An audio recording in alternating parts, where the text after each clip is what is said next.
Absolument, le coup d'envoi qui va être donné dans quelques instants par Simon Rickbourg et les joueurs de l'OMR.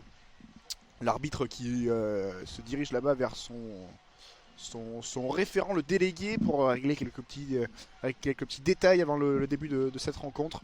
Romain Carbonel qui va officier aujourd'hui au sifflet. Et on va être parti dans quelques instants avec la titularisation, tu le disais Germain, de Simon Rickbourg. Qui évidemment, eh bien, il y a eu une réorganisation dans la ligne des trois quarts de l'OMR, notamment suite à la blessure de Paddy de Wirst, on en parlait il y a quelques instants.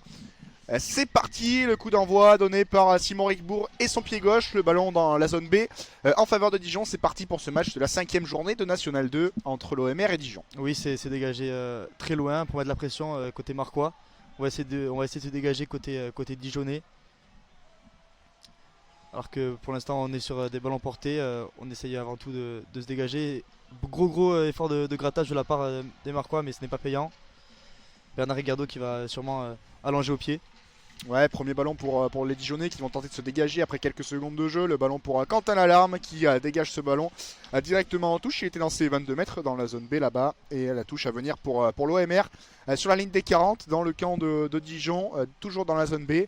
Et un premier ballon d'attaque à venir pour les joueurs en jaune et bleu. Tu disais Germain, maillot jaune. Short bleu et chaussettes jaune et bleu pour les joueurs de l'OMR dans leur couleur traditionnelle à domicile. Et premier ballon d'attaque alors que le vent est toujours présent comme d'habitude ici au Stadium Nord de Villeneuve d'Ascq. Et c'est un premier lancer pour les joueurs de l'OMR à bien capter ce lancer qui avait été donné par Joseph Reynaud. Et premier ballon porté qui s'organise. Le Maule qui se structure pour l'instant, qui avance bien. Dijon qui est totalement en souffrance et ça donne même un avantage pour les Marquois. Alors que on joue sur la largeur pour l'instant, on va rentrer dans la zone A, la passe mal ajustée pour l'ailier, mais finalement petit cafouillage et on revient à l'avantage. C'était bien construit, mais il manque encore de précision, c'est que le début. Ouais, c'est le début de match, les réglages aussi doivent venir à deux équipes qui sont assez peu en confiance, même si on le disait tout à l'heure en avant-match, disons qui a gagné le derby face à Bonn la semaine passée, de peu tout de même, donc les Dijonnais doivent aussi se rassurer, essayer de faire un coup aujourd'hui, et puis les Marquois évidemment qui vont tenter d'obtenir ce second succès à domicile cette saison. La pénalité qui est au niveau de la touche là-bas, où c'est disputé la touche à 35 mètres des perches, et complètement côté droit là-bas, le long de la ligne de touche, pardon. Et dans la zone B, et Simon Rickbourg qui va prendre ses responsabilités, l'ancien ouvreur de Nice qui va bien tenter de débloquer le compteur de cette partie. Il est sur son bon pied avec son bon angle du pied gauche pour tenter d'inscrire les 3 premiers points, alors qu'il est accompagné par le public de Villeneuve d'Ascq. Ouais, le public qui est là, ça fait plaisir à voir, il fait beau et peut-être qu'il va commencer à marquer les premiers points de son équipe alors que le compteur affiche 2 minutes et 28 secondes. Il s'élance. La frappe est bien tirée. Ah non, ça manque entre les poteaux, mais ça manque de force. Et c'est dégagé par Dijon, qui trouve une petite touche à hauteur des 22 mètres dans la zone A. Ouais, dommage, il a manqué pas beaucoup pour Rickbourg, mais ça va en tout cas donner ça va toujours donner une occasion à Marc qui investit le camp de Dijon dans ce début de match. Après 3 minutes de jouer au Stadium Nord, toujours 0-0 entre l'OMR et le Stade Dijonnais, et lancé à venir dans quelques secondes au niveau de la ligne des 22 mètres dans la zone A pour Joseph Reynaud et l'OMR. Une belle situation à venir et probablement un ballon porté comme tout à l'heure en faveur des Marquois. Ouais, on l'a vu, le premier môle qui était très bien structuré par les jaunes et bleus, et c'est de même, ça continue. On va peut-être se désaxer sur la touche, il faut éviter de mettre le pied sur la ligne, mais finalement c'est bien joué et c'est bien cadré sur la largeur avec le lancement de Harry Desplan qui revient dans le trafic. On rentre dans les 22 mètres de la zone A. Ouais, ballon relevé, bien fait de la part de Geoffrey Cazenave, et l'OMR qui pénètre dans les 22 mètres. On rentre dans la zone B là-bas avec Rickbourg qui écarte le long de la ligne médiane dans les 22 mètres. La belle percussion bien faite de la part de Paul de Cavel, finalement, qui n'a pas pu servir dans le couloir des 5 mètres. C'était Yannick Wassiro qui est revenu dans le trafic. Tout ballon toujours dans la zone B pour l'OMR, toujours dans la zone des 22 mètres avec cette percussion de Nino Masso. Ça rebondit, ballon pour Rickbourg qui sert son talonneur, c'était Joseph Reynaud. On recule côté Marquois sur cette séquence. Ouais, très beau plaquage de Majola il me semble, mais c'est toujours balle pour les jaunes et bleus, alors que toujours dans les 22 mètres la zone A, on essaie de faire jouer les gros, mais pour l'instant on n'y arrive pas, alors que c'est belle passe après contact pour Mazo, le capitaine, qui qui tombe. Alors très belle passe à destination du pilier. Ah dommage. Ouais, c'est dommage. Dommage, ouais, c'était bien fait de la part ouais. de Geoffrey Casana qui avait inversé le sens du jeu là pour revenir côté large avec son pilier Morad Akawi, mais là en avant du pilier droit de l'OMR, dommage. Il était arrivé lancé là pour se proposer au niveau de la ligne des 22 mètres, à l'entrée des 22 mètres dans la zone B là-bas, à côté gauche, mais malheureusement en avant. Mais c'est une belle séquence déjà pour l'OMR après 5 minutes de jeu. C'est prometteur dans les intentions en tout cas. Ouais, c'est prometteur, on l'a vu là. Deux passes après contact pour Mourad Akawi et de Nino Mazo. Il manquait un peu de soutien pour filer dans l'embut, mais ouais, pour l'instant, au bout de 5 minutes, l'OMR qui prend ses marques et Dijon qui a du mal à se dégager de son camp, alors que la première mêlée va être disputée.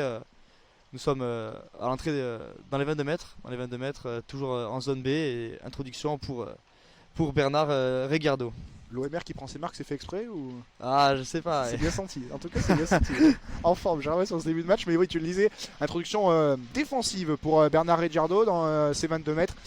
Dijon qui va peut-être pouvoir se dégager sous pression depuis les 5 premières minutes de cette rencontre. La mêlée est plutôt stable et le ballon sorti par la troisième ligne avec ce ballon pour l'alarme qui écarte, et on joue avec cette belle percussion là. On rentre dans le camp marquois, la magnifique percée assignée de la part de Classen. On joue dans le petit côté fermé, on est dans la zone D maintenant avec le ballon pour Kevin Amiot et le contre et le grattage des Marquois bien fait, mais finalement sanctionné. Et en avant sur le grattage, mais quelle belle percée là de la part de Classen qui a remonté 40 mètres dans le couloir des 15 mètres, et finalement ça n'a pas été plus loin, mais attention, c'était dangereux. Ouais, attention à Classen, le sud-africain qui a perforé la ligne de défense. Malheureusement, je pense que Kevin Amiot de jouer sur le fermé, c'était peut-être pas la bonne option. Il s'est trop enfermé, mais bon, au final, et le ballon est toujours dans la main des Dijonnais, mais peut-être que côté ouvert, on aurait pu trouver la faille. Ouais, on s'est fait avoir là sur l'épaule intérieure. C'était la paire de centre de l'OMR qui s'est fait surprendre par la très bonne attitude au contact de Classen qui a fait cette percée qui en tout cas va donner après ce grattage non pas illicite, mais qui a débouché sur un en avant de l'OMR, sur une belle mêlée en tout cas pour Dijon. On est sur la ligne des pointillés des 15 mètres dans le camp de l'OMR dans la zone B, à 40 mètres de l'embut des Marquois, et introduction que l'on va faire refaire de la part de l'arbitre. Introduction en faveur de Dijon qui va peut-être avoir son premier lancement de jeu là posé. Et en tout cas, il y a un beau côté là, large, ouvert pour les Dijonnais. En tout cas, d'abord sécuriser cette mêlée. On va voir la combinaison qu'ont effectué les Dijonnais, mais comme tu as dit, il faut d'abord sécuriser la mêlée. La première mêlée, c'est très bien tenu. On sait que c'est un facteur déterminant de la beauté du jeu, on va dire. C'est vrai que si les mêlées ont du mal à se faire, ça hache la partie, mais on va voir en tout cas ce qu'ont proposé les deux équipes. Allez, l'introduction de la part de Dijon avec Reggiardo là, mais elle est plutôt stable avec la deuxième poussée de Dijon, mais le ballon sorti dans la zone C là-bas. Il y a un 3 contre 2 à jouer dans le côté fermé. Les joueurs de Dijon qui rentrent à proximité de la ligne des 22 mètres. Un contact qui n'a pas été signalé par l'arbitre. Le grattage des Marquois qui n'est pas gagnant, mais on est dans la zone C à proximité de la ligne des 22 mètres. Dijon qui est offensif et qui avance sur cette phase de jeu avec ce ballon grand côté pour Reggiardo qui sert sa paire de centre. Derrière le ballon pour l'alarme qui sert intérieur. Il a été bien repris le joueur de Dijon, et finalement on renverse. On est au niveau des 30 mètres dans la zone D avec cette nouvelle possession en faveur de Dijon. Ouais, très bon grattage qui finalement, voilà, pénalité pour très bon grattage. C'est le talonneur, il me semble. Non, c'est le numéro 6, excusez-moi, c'est Marvin Youssef qui a bien mis les mains et qui a venu coffrer le ballon. Dommage pour Dijon, mais très bonne défense du numéro 6 de Marc Ambarel. Ah, super attitude au contest de la part de Marvin Youssef là, qui a mis les mains et qui ne s'est pas laissé dépasser par le poids de son corps et qui a su parfaitement mettre les mains. Très beau geste technique de la part de Marvin Youssef qui permet de récupérer cette pénalité là. On était à la hauteur des 40 mètres marquois, et Simon Rigbourg qui trouve la touche à l'opposé, là-bas dans la zone C, sur la ligne quasiment à proximité de la ligne médiane, légèrement dans le camp de Dijon. Toujours 0-0 entre les deux formations pour cette 5e journée de National 2, et après quasiment 9 minutes de jouer, le lancer à venir pour Joseph Reynaud et l'OMR légèrement dans le camp de Dijon, là-bas dans la zone B. Ouais, l'occasion pour voir une nouvelle attaque, un nouveau lancement pour Marc Ambarel, alors qu'on écarte sur le grand côté et on revient dans le centre avec percussion de Louis de Cavel. C'est ensuite bien dégagé, peut-être un contre sur des numériques, le petit jeu au pied qui est finalement trop long. C'était bien joué, c'était pour mettre la pression. Il y avait un peu de retard côté Dijonnais et malheureusement trop long, mais on obtient bien une touche pour Dijon dans les 22 mètres dans la zone A. Nous sommes côté gauche et ça va être compliqué pour Dijon de dégager son camp, mais en tout cas très bon lancement encore une fois de Marc-en-Barœul. Ah dommage, ce jeu au pied rasant là qui atterrit dans les 22 mètres mais qui sort malheureusement en touche alors qu'il y avait les deux ailiers de l'OMR là, dont notamment Yannick Wassiero qui avait complètement délaissé son aile droite pour venir prêter main forte à Dari Desplan, son collègue, son alter ego sur l'aile opposée, mais les deux là ils étaient à la course et franchement probablement que ça aurait fait essai, mais malheureusement pour eux le ballon est allé en touche. Le rebond était défavorable à l'OMR, mais la couverture défensive de Dijon l'a laissé à désirer sur ce coup-là. Les Dijonnais qui ont lancé, bien capté dans la zone A avec un lancement de jeu très propre. Et ce ballon qui est dégagé de la part de Quentin Lalorme en touche, bien fait, c'est propre de la part de Dijon qui trouve la touche sur ses 40 mètres, lancé à venir pour l'OMR dans la zone A. Ouais, très beau dégagement, très propre et bon coup de pied trouvé par Quentin Lalorme. On a déjà notre 5ème touche, il me semble. Et pour l'instant, pas de points inscrits dans ces premières 10 minutes, mais beaucoup de bonnes intentions de la part de l'OMR. On l'a vu, l'action précédente qui aurait pu être jouée à la main. Au final, il y avait un 3 contre 2, mais c'était quand même bien joué de la part de l'OMR. Alors que le lancer est très très propre. Et on écarte sur la largeur et peut-être on écarte. Non, finalement, on revient au centre. Hugo Stradi, mais on arrive à déchirer l'intervalle. On essaie de libérer vite. On est dans la zone B, aux alentours de la ligne des 40 mètres. Ouais, ça avance là Ouais, sur ce ça lancement avance. en première main avec Rickbourg qui navigue plein axe là sur la ligne des 40 mètres, hein, mais le ballon toujours pour l'OMR dans la zone A avec la percussion bien fait de la part de Nino Masso qui avance sur une dizaine de mètres, mais finalement ballon perdu sur le contest et le grattage illicite. On n'est pas sorti de la phase de plaqueur plaqué de la part du plaqueur dijonnais et pénalité en faveur de l'OMR. Peut-être l'occasion d'ouvrir son compteur. On est à une petite trentaine de mètres des perches, plein axe entre la zone A et B. Et évidemment que Nino Masso, le capitaine, en concertation avec son buteur, va désigner à l'arbitre les poteaux. Pénalité qui semble un peu plus évidente pour Rickbourg que la précédente. Mais voilà, ça va peut-être aussi concrétiser le temps fort quand même de l'OMR sur ce début de match. Ouais, le temps fort, on l'a vu, plusieurs actions qui auraient pu aller au bout. Il manquait quelques détails, mais en tout cas, on voit les bonnes percussions du capitaine Nino Masso qui a perforé la ligne de défense tout à l'heure et qui a voulu jouer à contact après. Mais en tout cas, on obtient une pénalité à Rickbourg de la transformer et de convertir la pénalité.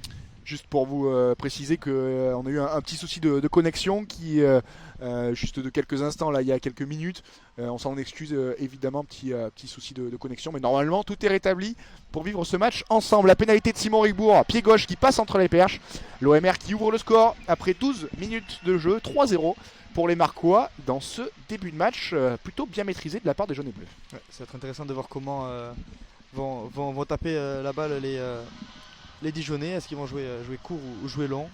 Ça va être intéressant de savoir. Ouais, le renvoi pour savoir un petit peu la stratégie mise en place par l'équipe du Côte d'Or et de la Côte d'Or, pardon. Et le renvoi effectué de la part de l'Alarme, capté par Rickbourg qui a failli se faire contrer dans la zone D. Le long renvoi de Simon Rickbourg qui atterrit dans la zone B en faveur dans la zone A pardon, avec Félix qui renvoie ce ballon. La grande chandelle tapée juste devant la ligne des 22 de l'OMR, bien récupéré de la part de l'arrière-garde marquoise, en l'occurrence Paul Descavelles. Le petit jeu au pied dans la zone C de l'OMR qui atterrit dans la zone B. On relance ce ballon, nouvelle chandelle de la part des joueurs de Dijon. Est-ce qu'on est dessous côté Marquois? Oui, difficilement, mais finalement récupéré par Cazenave dans la zone C qui a posé le ballon à proximité de la médiane. Ouais, alors que c'est Cazenave qui doit laisser dans sa place à Yannick Ossero pour sortir du ruck. Et on est toujours dans la zone D. Ça bataille fort. Et en avant du talonneur Marquois, Joseph Reynaud qui a voulu faire une passe à contact à son compatriote, mais c'était confus, pardon. Ouais, il a joué le ballon avant de l'avoir, Joseph Reynaud. Il avait déjà anticipé ce qu'il allait faire sur la possession une fois le ballon entre ses mains, mais il a trop anticipé. Et la transmission de Geoffrey Cazenave qui n'a pas trouvé son destinataire. Mêlée à venir pour Dijon qui a du mal pour l'instant à mettre la main sur le ballon, à part la percée tout à l'heure de Classen. C'est à peu près tout ce qu'on a vu côté offensif, en tout cas pour Dijon dans ce premier quart d'heure, parce qu'on arrive quasiment à la fin de ce premier quart d'heure. 14e minute de jeu, toujours 3-0 pour l'OMR. Mêlée pour Dijon dans la zone C. Là-bas, avec au niveau des 40 mètres, l'introduction à venir pour Reggiardo. Il y a un côté fermé intéressant à jouer, le couloir des 15 mètres qui est dégarni. Peut-être quelque chose à jouer pour les Dijonnais. Ouais, mais finalement on choisit le côté ouvert Et on dégrade bien à l'aile. La passe lobée magnifique pour l'ailier dijonnais, mais c'est bien bon retour du centre marquois, mais toujours dans la zone des 22 mètres. Ça va vite, la passe sur le contact magnifique pour le numéro 8 dijonnais. Les passes qui se succèdent, les passes qui se succèdent, les phases aussi. En avant, peut-être, c'est récupéré par Marc Amberel, il me semble. Ah, ça joue toujours. Ça joue toujours. Et non, finalement, c'est Dijon qui est toujours dans la zone D, qui est dans la 10 mètres. Très très bon séquence de la part de Dijon. Ah, bien fait, dans le dos la transmission pour l'alarme, les Dijonnais qui sont magnifiques là sur cette action, mais finalement en avant, mais qu'est-ce que c'est juste les transmissions, beaucoup de rythme là de la part des Dijonnais qui quand ils s'y mettent mais font beaucoup de dégâts. Dans la défense de l'OMR, c'est très propre et fluide ce que proposent les Dijonnais. Malheureusement pour eux, ce n'est pas allé au bout sur cette action, mais on revient à l'avantage sur une position de hors-jeu. On est dans les 22 mètres de l'OMR, à une quinzaine de mètres de l'embut, dans la zone D. Et les Dijonnais qui vont sagement prendre les points, mais voilà, sur 2, 3, 4 temps de jeu là, sur une séquence de 2 minutes, enfin même pas, 1 minute 30, et ben les Dijonnais qui vont tout de suite pouvoir scorer. Là c'est clinique pour l'instant ce que propose Dijon, et ça va peut-être payer avec la pénalité à suivre de l'alarme, mais attention, parce que là sur ce coup là ce n'est pas la dame, mais attention pour les prochaines fois. Alors on l'a vu, c'était la première réelle offensive de la part de Dijon. Très belle passe lobée dans la zone D sur l'aile droite, et voilà. Thomas Guigon qui aurait pu aller à la dame comme tu l'as dit, mais finalement très bon retour du centre Hugo Stradi, mais en tout cas ça joue côté Dijon et même côté OMR, ça promet pour l'instant un beau match, et c'est maintenant au tour de Quentin Lalarme de transformer cette pénalité, de recoller au score après un quart d'heure de jeu. Ouais, il est dans la zone D là, quasiment sur la ligne des 22 mètres, donc un petit peu des accès côté droit. Et quant à l'alarme qui va tenter d'égaliser. On a passé le quart d'heure de jeu, 17ème minute de jeu. Oh, complètement manqué celle-là. Complètement raté. Oh, elle est passée en dessous de la barre transversale des poteaux. Alors celle-là, elle est assez rare, mais il l'a complètement manqué. Et elle a à peine décollé du sol, cette pénalité. Je sais pas s'il y a un passé de footballeur chez Quentin Lalarme, mais alors là il y a... En tout cas il y avait la précision, parce qu'elle est passée entre les deux perches. Précision suisse, mais par contre beaucoup trop bas. Je sais pas s'il manquait un peu de puissance. Ah, ça arrive, mais pour le coup à rectifier en tout cas. Ouais, c'est ça. Le renvoi 22 effectué par l'OMR et la récupération de la part des joueurs de Dijon avec Majola qui percute. Là on est sur la ligne médiane avec la passe le long de la ligne là-bas dans la zone C en faveur de Dijon qui avance, et le ballon dans le cours des 5 mètres en faveur des Dijonnais. Ouais, alors que on est toujours dans la zone C, on essaie d'écarter rapidement sur la largeur, et attention, bonne percussion du centre dijonnais. C'est maintenant sur la zone D, et finalement en avant, non, c'est bien récupéré c'est bien contrôlé par le troisième miniel dijonnais, alors que ça monte bien côté marquois. Pas d'enjeu signalé, toujours dans la zone D. Ouais, Amio qui a failli perdre le contrôle de ce ballon, mais en 2 temps il a su récupérer. Regiardo qui calme tout ça dans la zone D, qui réorganise ses cellules d'avant avec cette percussion plein axe de la part justement de sa première ligne. Regiardo, le passage à vide bien fait avec l'alarme, la passe dans les chaussettes pour son ailier. Finalement elle est récupérée dans le couloir des 5 mètres là-bas dans la zone C. Dijon qui pour l'instant fait du large mais qui n'arrive pas à perforer la défense de Marc. Le grattage peut-être ici des Marquois, pas récompensé par l'arbitre, ça joue toujours. C'est un petit peu confus sur cette séquence, et on remet de l'ordre avec Paul, le deuxième ligne à Dijonnais. Et voilà, on est allé trop loin sur le déblayage, on a plongé du côté des Dijonnais, et finalement la pression défensive là dans les rucks des Marquois qui paye. Sur le ruck d'avant ça n'a pas payé, mais sur celui-là oui, puisque les Dijonnais sont allés à la faute. Belle séquence défensive des Dijonnais. Ouais, on s'est pas jeté, on s'est pas mis à la faute côté OMR, et Dijon a voulu exploiter les deux côtés, aller sur les deux ailes, une série de passes qui est finalement stérile, et bonne pénalité, touche trouvée par Simon Riquebourg, qui trouve une super touche d'ailleurs dans la zone B, tout près des 22 mètres, lancé pour Joseph Reynaud, et une nouvelle offensive côté Marc-en-Barœul. Alors qu'il y a toujours 3-0 et que ça fait 18 minutes, n'oublions pas. Absolument, toujours 3-0 en faveur de l'OMR, et peut-être l'occasion pour les Marquois d'augmenter un petit peu leur avantage au score avec cette mise en jeu plutôt à venir pour son talonneur Joseph Reynaud. On est sur la ligne des 22 mètres là-bas dans la zone B, lancé à venir pour le talonneur, alors que le soleil s'est couché quasiment. Il n'y a plus du tout de rayon de soleil sur le stadium nord de Villeneuve d'Ascq, mais il fait toujours très bon, et toujours un temps très agréable pour jouer au rugby. Et en tout cas les deux équipes le rendent bien pour l'instant dans ce début de match. Très agréable, lancé capté par l'OMR. Lancé capté par l'OMR, et un môle qui se structure encore une fois, mais là on a plus de difficultés à avancer. Bonne défense dijonnaise qui fait reculer le môle l'OMR. Finalement c'est écarté par le numéro 9. On rentre dans la zone des 22 mètres, mais bon grattage Dijonais qui va être payant, peut-être un turnover. Et finalement non, c'est bien récupéré par l'OMR qui qui avance, qui rentre dans la zone des 22 mètres et qui va peut-être jouer avec les gros une série de pick and up qui va pouvoir pick and go pardon, qui va pouvoir s'élancer. Ouais, c'est les avants là qui font le travail. On est rentré dans les 22 mètres dans la zone B. Tu l'as dit, il y avait une pression défensive là sur les rucks, les précédents de la part des Dijonais, mais ça n'a pas payé les Marquois qui ont fait l'effort pour conserver ce ballon. On est toujours dans l'entrée des 22 mètres. On est plein axe cette fois-ci. Deux options pour les Marquois qui vont se diriger plutôt dans la zone A et la gauche du terrain avec le ballon pour Cazenave qui sert Nino Masso, son capitaine, qui toujours avance. Mais voilà, pareil, on est allé trop loin du côté des Marquois. Comme tout à l'heure, l'arbitre signifie que c'est la même action que tout à l'heure côté Dijonais. On a plongé sur ce ruck de la part des attaquants de l'OMR et voilà, on a empêché le grattage des Dijonais. On est sanctionné logiquement. L'arbitre est cohérent dans ses décisions sur ce coup-là. Et les Dijonais qui vont pouvoir se dégager avec le jeu au pied de Quentin Lalarme qui va depuis la zone B tenter de trouver une touche dans la zone D. Et en tout cas ça va être sur la ligne médiane avec un lancer à venir pour les Dijonais. Ouais, tu es toujours dans la zone A.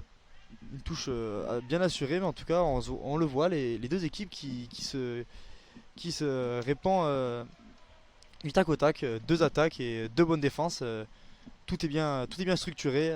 On attend de voir qui sera le premier à trouver la faille dans la défense adverse. Ouais, il y a une petite étincelle tout à l'heure de la part de Classen là, qui a breaké la défense adverse, mais pour l'instant c'est un petit peu tout. C'est vrai que t'as raison, pour l'instant ça se muselle un peu dans ce début de match avec ce bon lancer, bien capté, bien dévié de la part des Dijonais. Tout de suite sur la première intention de jeu, bien fait, cette percussion plein axe de la part de Majola qui avait été détaché sur la touche dans la ligne des trois quarts, mais finalement il a été bien capté, le 3 contre 2 à jouer dans le côté fermé, l'interception de Paul de Cavel, dommage, il avait tenté l'interception, il y avait un 3 contre 1 là dans le couloir des 5 mètres.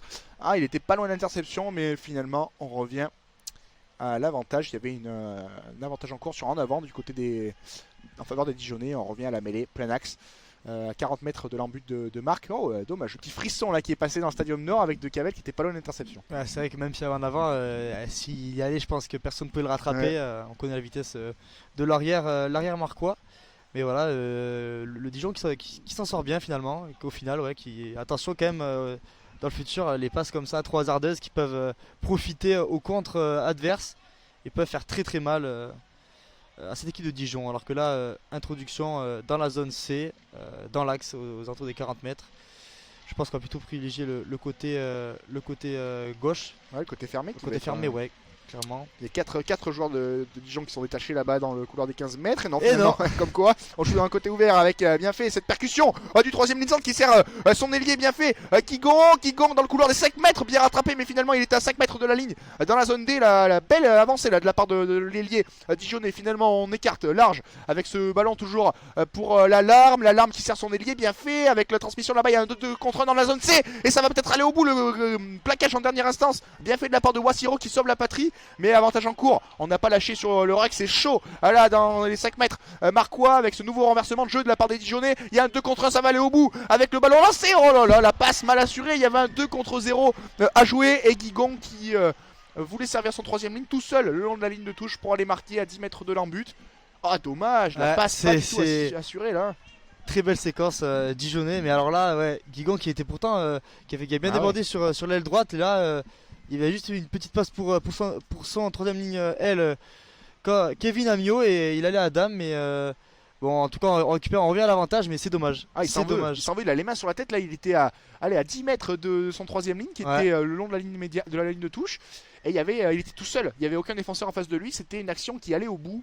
Mais la passe qui a fini directement en touche, la passe en avant.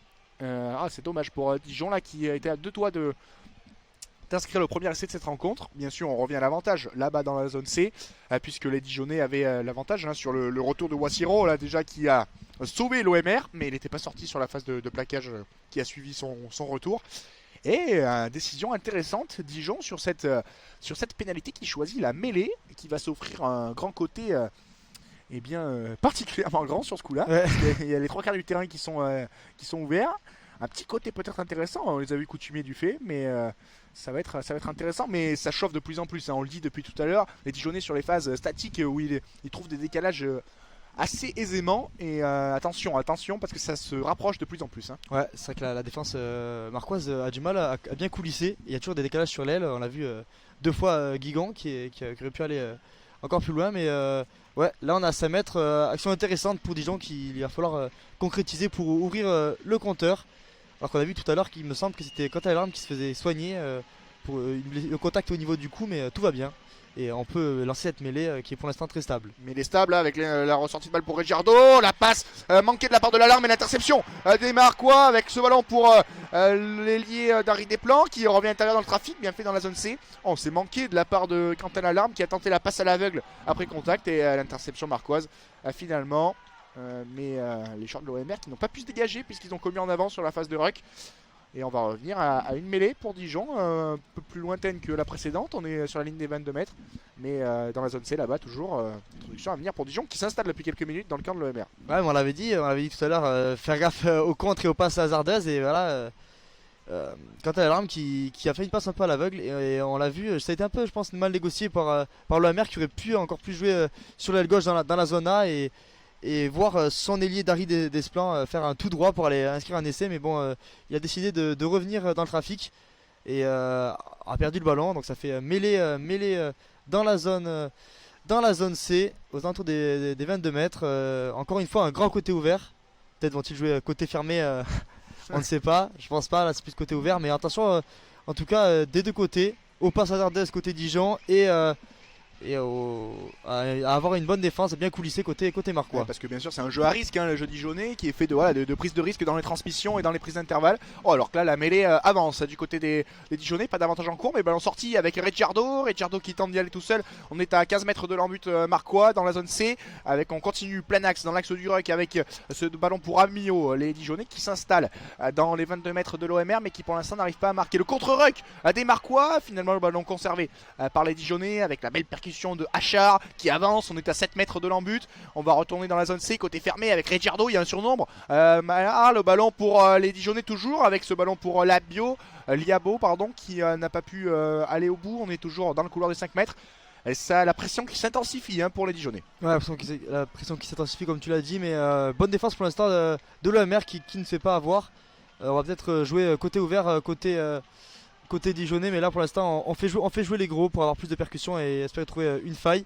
Alors que là c'est l'ailier Achard qui veut trouver une faille dans cette défense marquoise. Ricciardo qui va inverser le cours du jeu, qui va jouer à la gauche dans la zone C. Et c'est toujours les gros avec Majola qui est envoyé dans le trafic. Majola qui avance et on inverse beaucoup de sens de la part de Ricciardo. Sur chaque ruck quasiment on change de sens du jeu avec le ballon dans le dos bien fait pour l'Alarme dans le dos une nouvelle fois pour son troisième ligne. Mais la belle défense de la part des Marquois qui font sortir les Dijonnais de leurs 22 mètres. Ballon confus et ballon perdu de la part des Dijonnais. Et Marc qui a un contre à jouer avec la percussion du punchy là, Hugo Stradi qui une nouvelle fois fait parler sa puissance. Le ballon pour Paul de Cavel qui dégage ce ballon et qui renvoie les Dijonnais dans leurs 22 mètres. Ouais. Très bonne longueur de pied. Alors que là c'est dévissé côté Dijonnais. Hartmann qui manque totalement son coup de pied. Et hors jeu il me semble. C'était Majola qui a pris le ballon dans les airs alors qu'il était totalement devant le tireur, c'est-à-dire Simon Hartmann. Et ouais, c'est une faute un peu débile quand même de la part de Majola. Non, c'est pas Majola, il me semble, c'est Paul finalement qui est pénalisé. Mais là, on offre 3 points.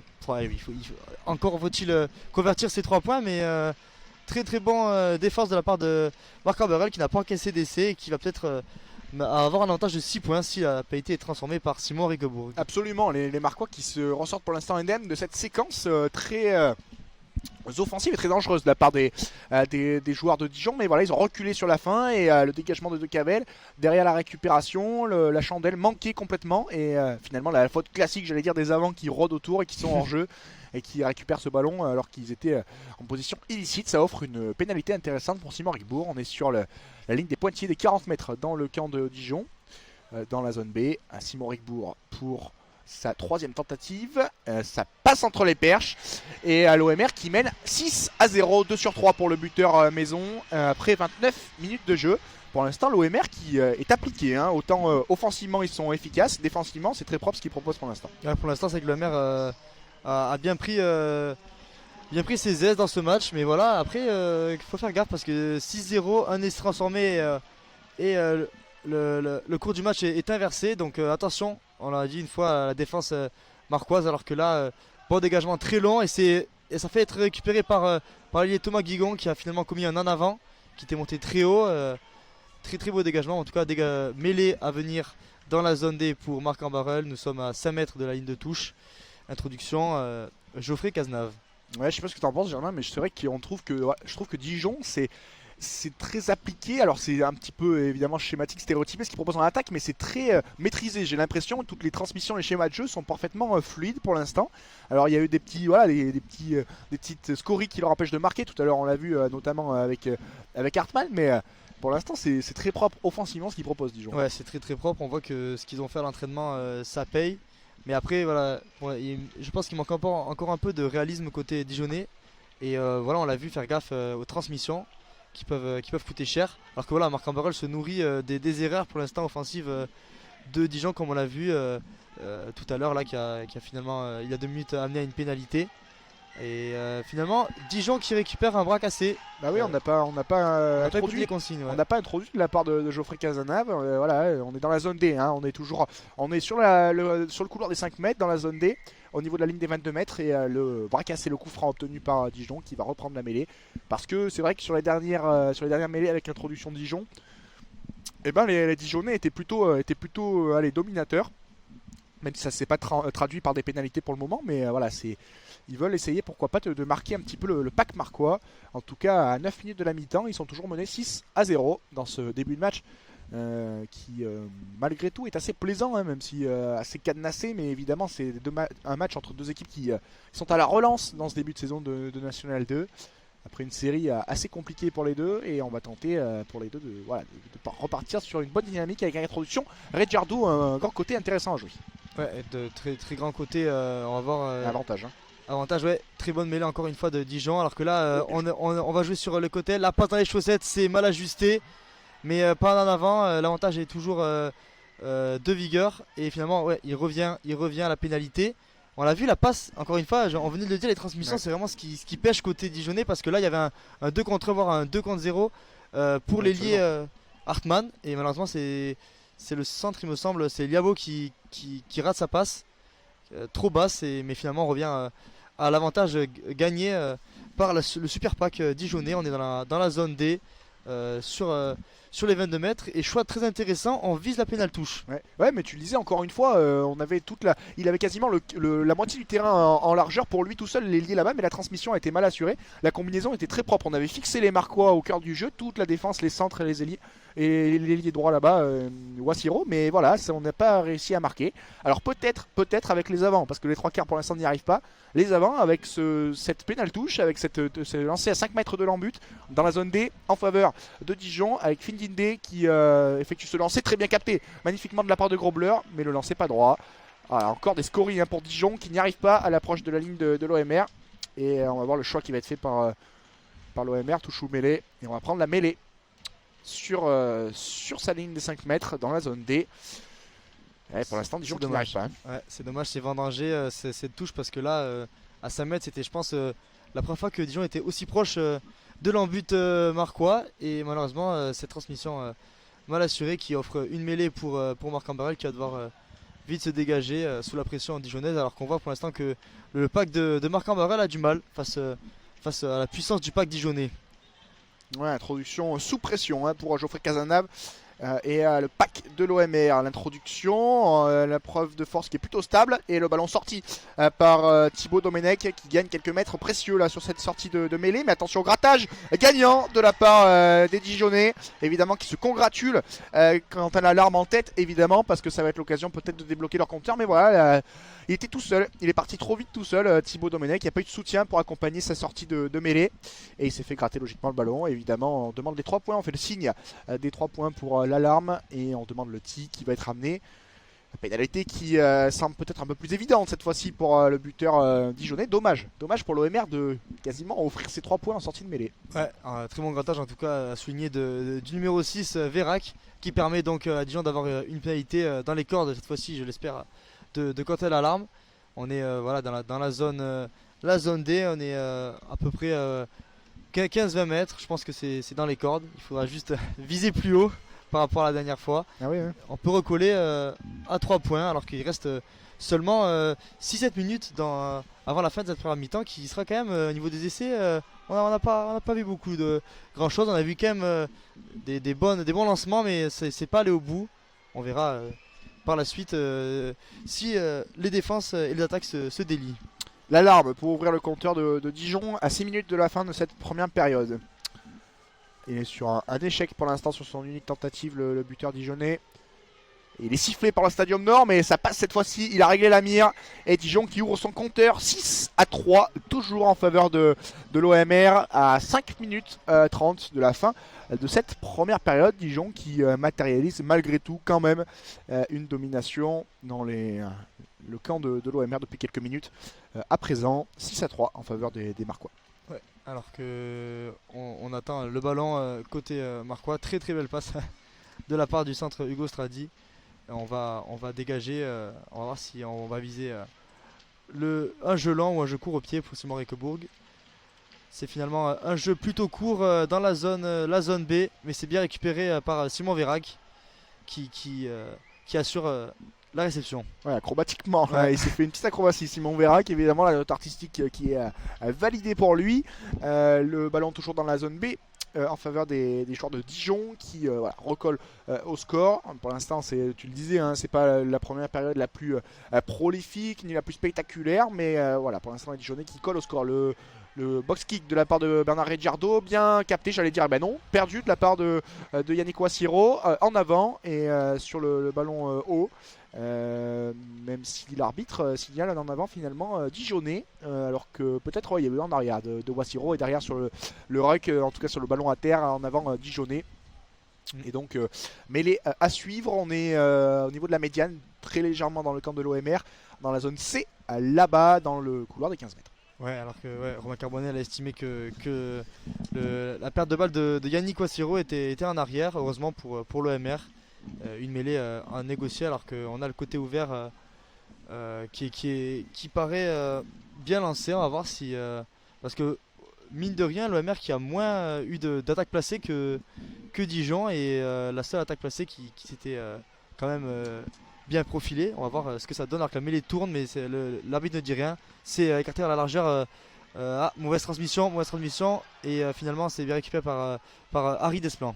Ouais, Dari Desplan qui a récupéré ce ballon là dans son couloir dans la zone B avec cette possession en faveur de l'OMR au niveau de la médiane. Peut-être une dernière possession pour avant la mi-temps, mais ballon arraché sur le contact et récupération de la part des Dijonnais avec Majola. Mais finalement, on a perdu le ballon, avantage en cours et le contre bien joué avec ce jeu au pied magnifique de la part de Nino Masso qui va atterrir dans l'embut à la course. Wassiro face son vis-à-vis. Wassiro a-t-il aplati cet essai face à son vis-à-vis dans ce duel? La décision de l'arbitre qui va consulter son assesseur, ce qui va décider. Wassiro qui est parti de très très loin mais qui a rattrapé à la course, c'était Guigon me semble-t-il. Et qui dit l'arbitre? Non, finalement ballon aplati de la part de l'ailier de Dijon et renvoi d'un but à venir. Mais voilà, c'était très chaud là sur ce jeu au pied de Nino Masso, absolument magnifique, très peu académique évidemment, vous en doutez, mais qui a failli faire mouche. C'était chaud là sur l'embut dijonnais. Hein. Ouais, c'est vrai que perte de balle et finalement les joueurs étaient un peu confus. Mais attends, drop à venir peut-être. Très très beau drop, ça va.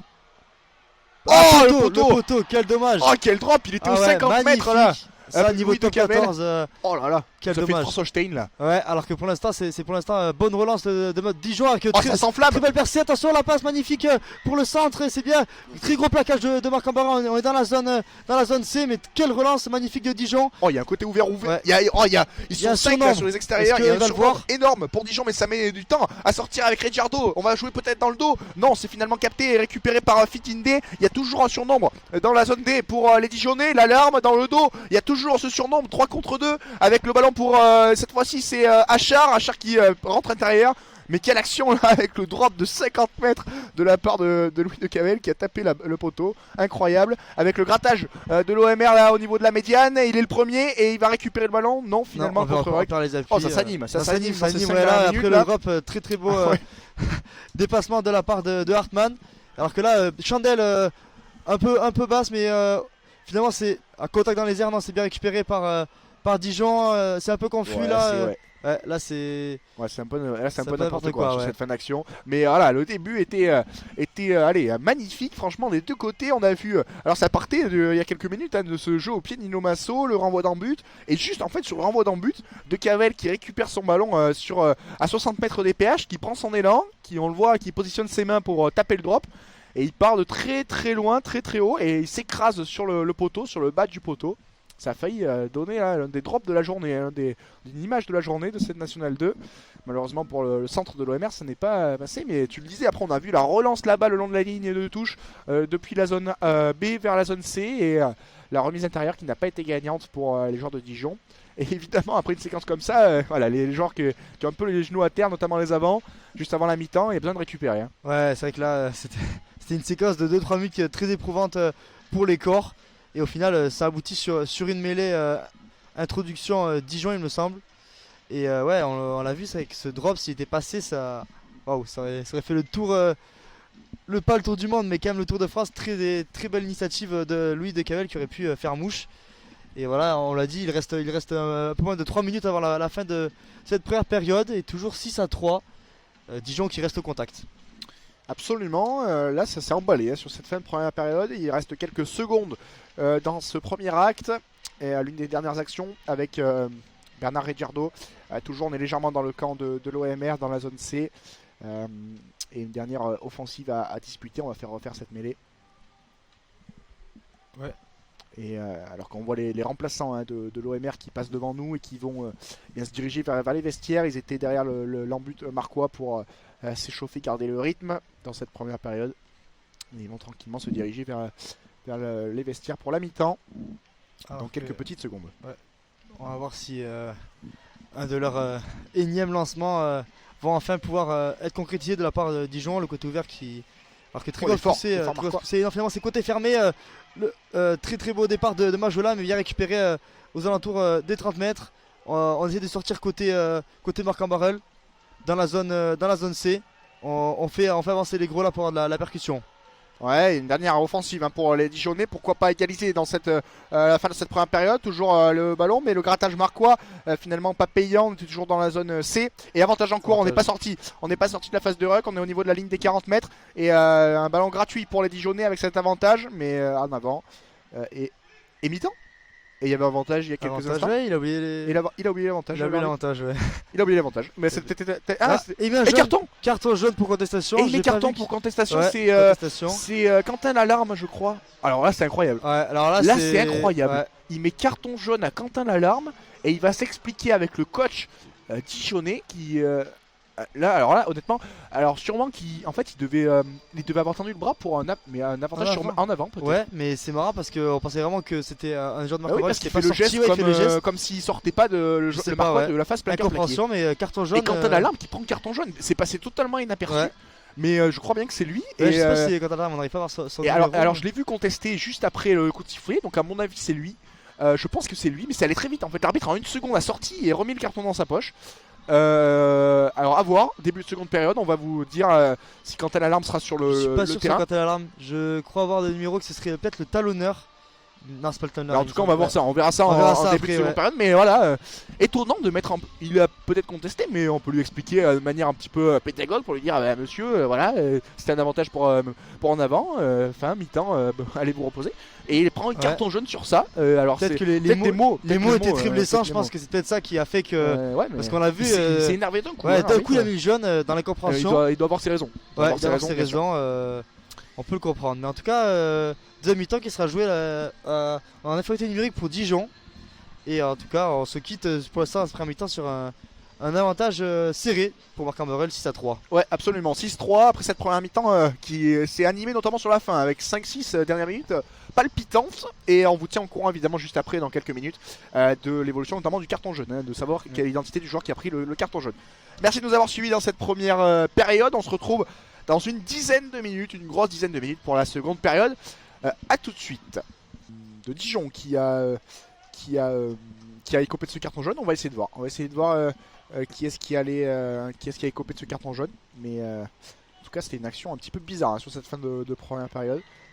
Et c'est reparti avec le renvoi effectué par le coup d'envoi par Quentin Lalarme. Oui. Alors que Alors qu'il y a eu un changement ouais, à un côté changement. de l'OMR. La sortie d'Antoine Delaporte, remplacé par Philippe Duprez en deuxième ligne. Oui. Ouais. Je sais pas si il me semble qu'il n'y a pas eu d'autres changements. Je crois que c'est le seul changement. Peut-être qu'il est fatigué de la porte parce que c'est vrai que C'était sur blessure, je crois que sur blessure. c'est le changement Sur sur blessure. blessure. Ouais. alors que là très bon dégagement mais c'est volleyé par la mer et on trouve une touche alors que les zones sont toujours les mêmes mais on a inversé les côtés donc Dijon qui joue dans la zone C la zone D et le mec joue dans la zone A et la zone B. Donc, nous avons une touche sur la ligne des 40 mètres dans la zone B. Possession donc pour Dijon qui va pouvoir lancer une nouvelle offensive à 14. On n'a toujours pas le nom de celui qui est sorti. Il me semble que c'était plutôt Vérac peut-être qui est sorti. Je miserais sur un troisième ligne. Ouais, on va voir au fil de cette seconde période. En tout cas, c'est reparti très rapidement, bien sûr, avec le ballon pour Dijon. Donc, on vous le rappelle, hein, on commente ce match depuis la tribune sud avec, eh bien, en bas à gauche la zone A, en remontant le long de l'embut de l'OMR pour cette seconde période la zone B. Et ensuite, on remonte le long de la ligne médiane, on passe le camp de l'OMR et on est dans la zone C. Et puis le long de l'embut de Dijon, on remonte en notre direction et pour la zone D, donc pour ces 4 zones ABC et D. On va essayer de vous indiquer le plus de fois possible l'ensemble de ces zones pour vous repérer au mieux dans cette seconde période. Un en avant Dijonais pour débuter cette seconde mi-temps. Dijon qui est mené 6-3, on joue la 42e minute de jeu. Un match qui, on le sent, va être cadenassé, va se jouer jusqu'au bout sur une petite erreur, une petite pénalité. On est déjà sur des matchs d'hiver Un match d'hiver dans ce championnat et on va voir à qui ça va profiter. En tout cas, j'ai résolu l'énigme. C'était Lucas Yabo, le numéro 12, qui a pris un carton jaune donc juste avant la mi-temps. Étonnant carton jaune pour une contestation un peu virulente en direction de Rouen Carbonel. Et donc pour l'instant, c'est dans un avantage numérique pour Marc Camberel qui relance en jouant sur le large avec très belle passe de coordination de Wassiro. Wassiro qui revient intérieur et qui tente de trouver une faille, mais c'est bien défendu par l'équipe dijonnaise. Alors qu'on est toujours dans la zone A. Très bon grattage, turnover magnifique, joué de la part de Dijon. Alors qu'on est dans la zone B, très bon lancement. On essaie d'envoyer du jeu côté Dijon. Ouais, bien fait avec ce ballon dans la zone A en faveur des Dijonnais, le long de la ligne médiane, bien fait. Oh là là, le tic-tac magnifique face à Wassiro qui est resté les fesses par terre là sur ce coup-là. Il s'est fait déposer, mais toujours ce ballon en faveur des Dijonnais. Dans la zone A, ils mettent beaucoup de rythme. Là, ils attaquent fort cette seconde période avec ce ballon toujours pour Bernard Reggiardo qui met du temps à l'extraire, mais ce ballon dans la zone B avec la chandelle, bien fait de la part de l'Alarme, mais qui est trop longue et l'arrêt de volée de la part de son vis-à-vis Simon Rickbourg, alors que un joueur de Dijon est resté au sol sur cette précédente phase de jeu. Ouais, pendant ce temps-là, Simon Rickbourg trouve la touche sur cet arrêt de volée et le lancer à venir pour Dijon, légèrement dans le camp de Marc dans la zone B. C'est Paul qui me semble, JP Paul, il est touché, hein. Touché, ouais. Il a l'air vraiment sonné. J'espère que ça va aller pour le deuxième ligne Dijonais, mais en tout cas, on l'a vu, on a voulu alterner avec du jeu au pied de la part de Dijon. L'Alarme qui a voulu ajuster une chandelle pour ses ailiers, mais un peu trop longue, et c'était bien couvert par son vis-à-vis Simon Rickebourg. Et on arrive donc sur une touche dans la zone B pour Dijon, à peu près aux alentours entre la ligne des 40 mètres et la ligne médiane. Ouais, alors que l'arbitre, qu'est-ce qu'il fait? L'arbitre il monte son. Ouais. Commotion. Ouais. Protocole commotion demandé par l'arbitre, et ouais, sur ce. On voit JP Paul qui peut pas, en tout cas dans ces conditions-là, reprendre le jeu. Il va devoir passer par un test de 10 minutes, un test, vous le savez, très poussé pour savoir si le joueur est en capacité de reprendre. Il y a des tests de motricité pour les protocoles commotion, notamment réussir à marcher droit sur une ligne toute tracée. C'est vrai que voilà, les membres des staffs des clubs évidemment sont de plus en plus vigilants sur les directions sous la houlette des directives de la ligue et de la fédération. C'est vrai que voilà, il faut être de plus en plus précautionneux, bien sûr, sur la santé des joueurs. Mais voilà, le test protocole commotion qui va être bien réalisé aujourd'hui par JP Paul, qui est remplacé. Donc dans ce début de seconde période, on joue toujours depuis 5 minutes, et l'OMR qui mène toujours 6-3. Ouais, alors qu'il a été applaudi par le public marquois. Il a vraiment sonné et je pense qu'il ne refera pas son retour sur la pelouse parce On va que voir. là on ne sent pas très en forme. Mais très beau mall construit par, euh, par Dijon, c'est bien défendu côté marquois, pas d'avantage pour l'instant, c'est bien défendu. C'est un peu déstructuré, mais on avance beaucoup, on avance très fort et on arrive Avantage. dans la zone des 30 mètres. Finalement avantage, oui, finalement donné, avantage donné pardon, à Dijon. On va essayer de lancer les gros. Ouais, avec ce nouveau ballon et là, finalement l'avantage qui n'a pas Profiter. profité. Là en avance sur, de la part du nouvel entrant, c'était Cèdre qui eh bien, a commis cet en avant, le très grand seconde ligne de Dijon, mais on revient à cette pénalité en faveur des Dijonnais dans la zone B là-bas, dans le couloir des 5 mètres au niveau de la ligne des 40 mètres et on va prendre des points. Tiens, de la part de Quentin Lalarme. Alors on est exactement sur la même position que tout à l'heure. Simon Rigbourg qui en première mi-temps l'a tenté au même endroit. Elle était trop courte pour l'ouvroir de l'OMR et là c'est Lalarme, son vis-à-vis qui là-bas, pareil, dans la zone B, à droite, tout en haut là-bas dans le camp de l'OMR. Dans l'angle droit du camp des Marquois, et bien va tenter d'égaliser, de remettre Dijon à hauteur dans cette rencontre après 7 minutes de jeu. Quant à Lalarme qui a posé le tee et qui va tenter cette pénalité. Ouais, pénalité un peu lointaine. On va voir si il va la convertir. Sous un magnifique ciel, un Ouais, petit peu très, rose. très très beau ciel. Magnifique ciel ce soir à Villeneuve d'Ascq, au-dessus du Stadium Nord. Et quant à Lalarme qui lui n'est pas dans ces considérations-là et qui va tenter de ramener les deux équipes à égalité. Dans le silence cette fois-ci du Stadium Nord, elle est pas mal partie, elle est juste et elle tape le poteau, cette pénalité et encore une fois le dégagement magnifique de la part de Nino Masso qui bien va non pas trouver la touche mais les bras de Vérac et le ballon dans la zone A en faveur de Dijon, le contest marquois pas payant et un nouveau poteau dans cette rencontre après le poteau sur le drop tout à l'heure de Louis de Cavel. Cette fois-ci c'est sur cette pénalité de la part de Quentin Lalarme et on va repartir sur une mêlée après cet en avant de Dijon dans la zone A, dans le camp de l'OMR, avec à 30 mètres de l'embut des Marquois, une mêlée, introduction de marque à venir. Ouais, on a l'impression qu'on vise les montants des deux côtés parce que là c'était même la barre transversale il me semble, Ouais. pas le poteau, mais ouais, encore un coup de pied très similaire à celui de son homologue en première mi-temps Simon Rigbourg, quant à l'arme qui n'arrive pas à trouver les perches. Et donc ensuite Nino Mazo qui nous fait preuve de sa palette technique au pied. Encore un très beau coup de pied qui aurait pu déboucher sur un en avant, mais finalement Simon Vérac, le numéro 6 Dijonnais qui a contrôlé la balle en arrière. Et donc ça donne une mêlée, au final mêlée pour Marc Cambarel. On est dans la zone A, on va essayer de peut-être jouer côté ouvert pour lancer une offensive. Tout est encore possible, la mêlée qui est très très stable.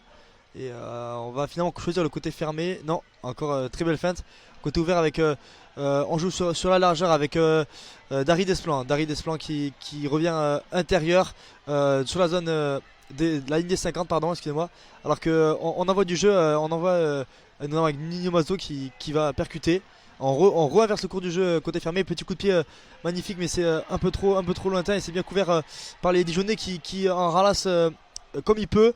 Il dégage dans la zone D, très belle chandelle un peu longue et c'est ce jeu de ping-pong cubique qui profite pour l'instant au Dijonnais. Petit coup de pied par-dessus avec très belle course de la part de l'ailier, mais très bon plaquage sur le numéro 9 Geoffrey Cavenave. Alors que là ça se calme un peu, mais c'était chaud là. Ouais, un bel échange, tu le disais, on s'est rendu le ballon de chaque côté et le ballon dans la zone B là en faveur des Marquois qui posent un petit peu leur action après beaucoup de turnover là sur ces dernières secondes. Et les Marquois qui vont tenter de se dégager, ils sont dans leurs 40 mètres là dans la zone B. Attention au contre-ruck Dijonais, finalement ballon conservé et sécurisé de la part des Marquois. On va tenter un jeu au pied dans la boîte, probablement de la part de Geoffrey Cazenave. Ouais. Ça va être fait dans quelques instants, c'est fait. Cazenave, c'est un peu long, ça va être récupéré par les Dijonnais. Bien fait de la part de l'ailier, c'était Hartmann. Et ballon conservé par Dijon, cette fois-ci on est dans la zone C, donc à droite de la zone C. Et alors qu'il y a un joueur toujours Dijonnais à Il y a de terre. la casse. Ouais, Il y a de la après casse. ce contact avant le jeu au pied là tout à l'heure de Cazenave. Et Rigiardo qui va une nouvelle fois se Se dégager, ouais. Dégager pardon, et lâcher le ballon au Marquois. Oh là, le box kick qui est un petit peu court mais qui va être récupéré par les Marquois une nouvelle fois, qui sont aussi sereins sur les ballons hauts, avec ce ballon dans le couloir de 5 mètres récupéré par l'OMR. Attention au contre-rec Dijonais dans la zone B, et le ballon finalement, que dit l'arbitre, finalement conservé par l'OMR. Toujours ce genre de Dijon à 10 mètres de l'action là, qui est au sol avec les soigneurs à son chevet.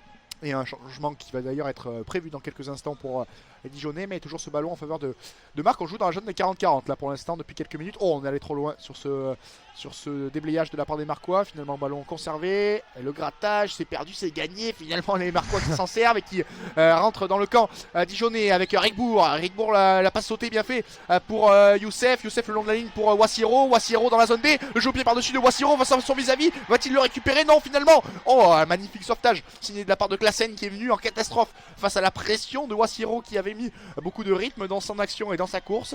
C'était chaud, mais ce jeu au pied bien dosé de la part de l'ailier Marquois, qui finalement n'a pas pu donner plus. On est dans la zone B, dans les 22 mètres de Dijon, et ballon pour les Dijonais. Ouais, on va attendre se dégager Baptiste Ricardo, qui va sûrement faire la passe à destination dans les chaussettes, mais c'est bien récupéré, c'était risqué. Finalement il ne trouve pas la touche, il me semble, si peut-être, mais c'est joué rapidement par Marc Camberel, qui essaye d'alerter l'autre aile sur la zone C, pardon, et Daryl Despentes qui revient encore côté intérieur, qui aurait pu jouer au large pour ses coéquipiers, mais on inverse le cours du jeu, on revient dans la zone C, alors que peut-être un petit décalage, et très belle passe pour à destination de Yannick Uwasero sur le côté gauche, qui essaye de trouver l'intervalle, qui fait du travers, qui arrive à prendre l'intervalle. Magnifique passe, il casse de plaquage et il est finalement rattrapé. Attention, ça va très vite côté Marc Camberel, alors que on a l'avantage.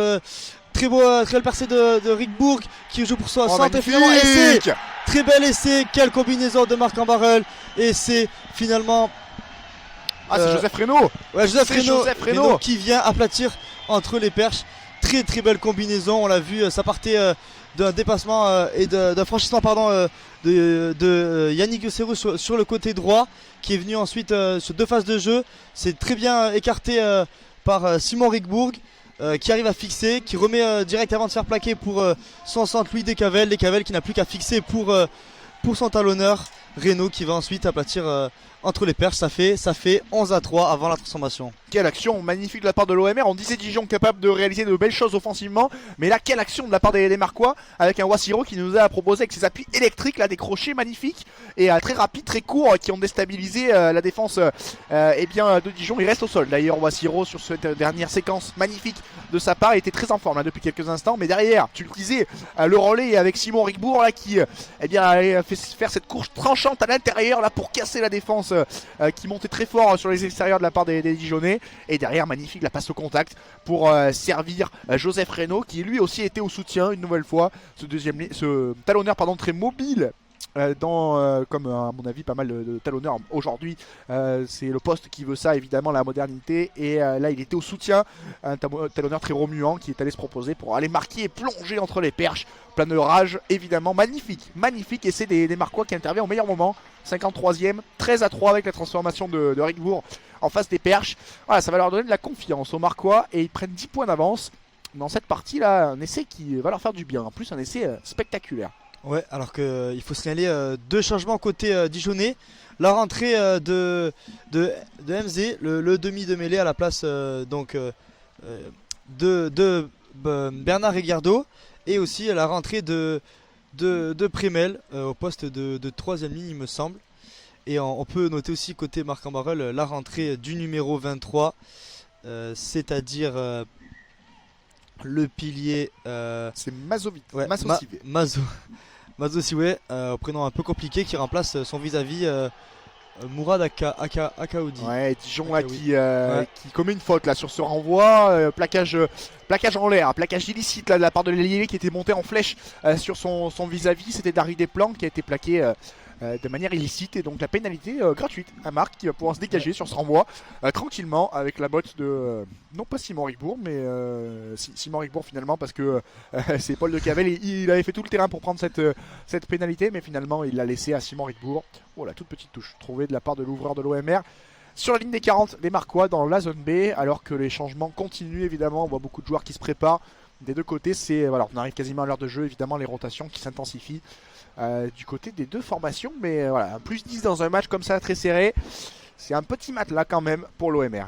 Ouais, petit matelas, on l'a vu là, Dijon qui est pour l'instant pas revenu de sa mi-temps, pas d'action franche et qui pour l'instant, voilà, comme on le voit sur ce mall, très très belle poussée des jaunes et bleus qui arrivent à gagner 10 mètres, toujours dans la zone B, qui progresse, qui va de passer la ligne médiane et rentrer dans le camp des Dijonais. Ils obtiennent même l'avantage. Ça, le rouleau compresseur marque quoi, alors que très belle passe à destination de Dari Desplan qui est bien plaqué par Dijon. On essaie de jouer côté ouvert, alors que très beau jeu au pied par-dessus, mais c'est un peu trop lent. Mais le rebond finalement, non, c'est récupéré par le rentrant. Plaquage un peu haut et illicite de Louis Descalmes, mais c'était bien joué ce petit coup par-dessus. Et bon retour de MZ. Alors qu'on revient à l'avantage, on est dans la zone C, pardon. On est un peu loin des perches. Je pense qu'on va peut-être choisir la pénale touche, quoique si on veut se mettre un peu plus à l'écart. Mais on est sur le côté gauche du terrain, donc la zone C. On va viser la pénale touche. Simon Riquebourg qui va tenter de trouver la touche. C'est vers les 22 mètres, c'est bien assuré. Nouveau lancement à venir pour les jaunes et bleus qui pour l'instant assurent dans cette deuxième mi-temps et qui peuvent marquer et donc être très très bien, en tout cas prendre un matelas d'avance face aux Dijonais. Mais là, ils sont vraiment sur une belle séquence. Même avant l'essai, hein, c'était voilà, ils étaient sur une belle dynamique et l'essai ne les a pas refroidis dans leurs intentions. Et Dijon qui a du mal à réagir pour l'instant. Le ballon porté qui s'organise après cette touche bien captée. On est dans la zone C là-bas et on est dans le couloir des 5 mètres. On demande une faute de la part du staff de l'OMR là-bas, mais pour l'instant, ça joue toujours pas d'avantage. Et le ballon le molle qui s'est écrasé un petit peu, qui s'est effondré, mais la possession toujours pour l'OMR avec ce ballon pour Cazenave. Toujours avec cette percussion de la part de Joseph Reynaud que l'on voit très actif.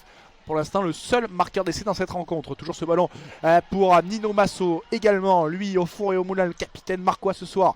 Avec ce nouveau ballon, une nouvelle fois pour Thibaut Domenech. On est rentré dans les 22 mètres de l'OMR. Et attention au grattage dijonnais. Attention au grattage dijonnais. Et finalement, toujours le ballon pour Dari Desplan et les Marquois.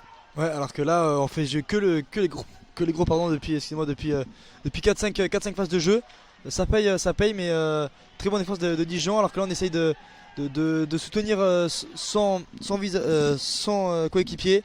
Une série de pick and go qui pour l'instant n'est pas efficace. Mais alors on essaie, je pense, de chercher la faute côté Marc Amberel, mais Dijon qui défend bien. Alors que là, on va peut-être le drop engagé par Simon Riquebourg. C'est face aux perches et ça passe. Très très belle, très très beau drop de Simon Riquebourg. C'est très très bien ficelé par Marc Amberel. On a vu les séries de pick and go qui ont permis à numéro 10 d'avoir plus de place, plus de marge pour inscrire ce drop. Et très bonne transmission de Geoffrey Cazenave. Simon Riquebourg qui n'a plus qu'à bien ajuster son coup de pied. Ça fait 16-3. C'est bien ça. Côté Marc Amberel, on se détache et on voit que Dijon est en difficulté depuis le retour de cette seconde mi-temps. Ils sont réalistes ces Marquois, ils prennent chaque possession, chaque petite miette d'occasion, et bien ils les convertissent. Ils étaient sur les 22 mètres là, ils voyaient ça stagnait un peu là, on était plein axe, mais au niveau des 22 on n'arrivait pas trop à trouver de l'avancée. Et voilà, Riquebourg qui appelle son demi de mêlée, et paf, il claque le drop magnifiquement, 30 mètres en face, il est beau, il est pur ce drop. Et il permet à l'OMR de prendre 13 points d'avance, 16-3. C'est très bien pour l'instant dans la tenue de ce match, le cours du match là pour l'instant. C'est ce que propose l'OMR, c'est satisfaisant. Ils ont su appuyer là où ça fait mal en début de seconde période. Et la sortie sous l'ovation évidemment de ce stadium de Villeneuve d'Ascq de Nino Masso qui a suppléé par moment Simon Riquebourg ce soir avec ses jeux au pied magnifiques. Mais non, plus sérieusement, il a été au four et au moulin, il a été très actif, notamment dans ce qui fait le cœur de son jeu, le combat, et il a été notamment pas mal dans l'avancée ce soir. Et il s'est signalé, tout comme le paquet d'avant. Et il est donc remplacé Nino Masso à l'heure de jeu, 59e minute de jeu, 16-3 pour l'OMR. Ouais, remplacé par Brandon Valentine. Et on peut aussi noter deux changements côté Dijon. Là, rien ne va plus, on essaie de faire rentrer du 109. Avec du 109, on a vu la sortie de Fiden, le talonneur, remplacé par Nem. Et la sortie aussi de Achard, le pilier droit, remplacé par son coéquipier Beaufils. C'est avec Dijon, là, il va falloir jouer, tenter plus de choses. Comme on l'a vu en première mi-temps, qu'il y avait eu de beaux lancements, mais c'était pas concrétisé. Il va falloir être plus réaliste si on veut recoller le score, parce que 16-3, rien encore joué, mais l'avance commence à se creuser côté Marc Amberel. Absolument, avec Lacroix qui a fait son entrée là au poste de demi-mêlée. Il est en avant sur cette transmission là-bas dans la zone C, le long de quasiment de la ligne de touche.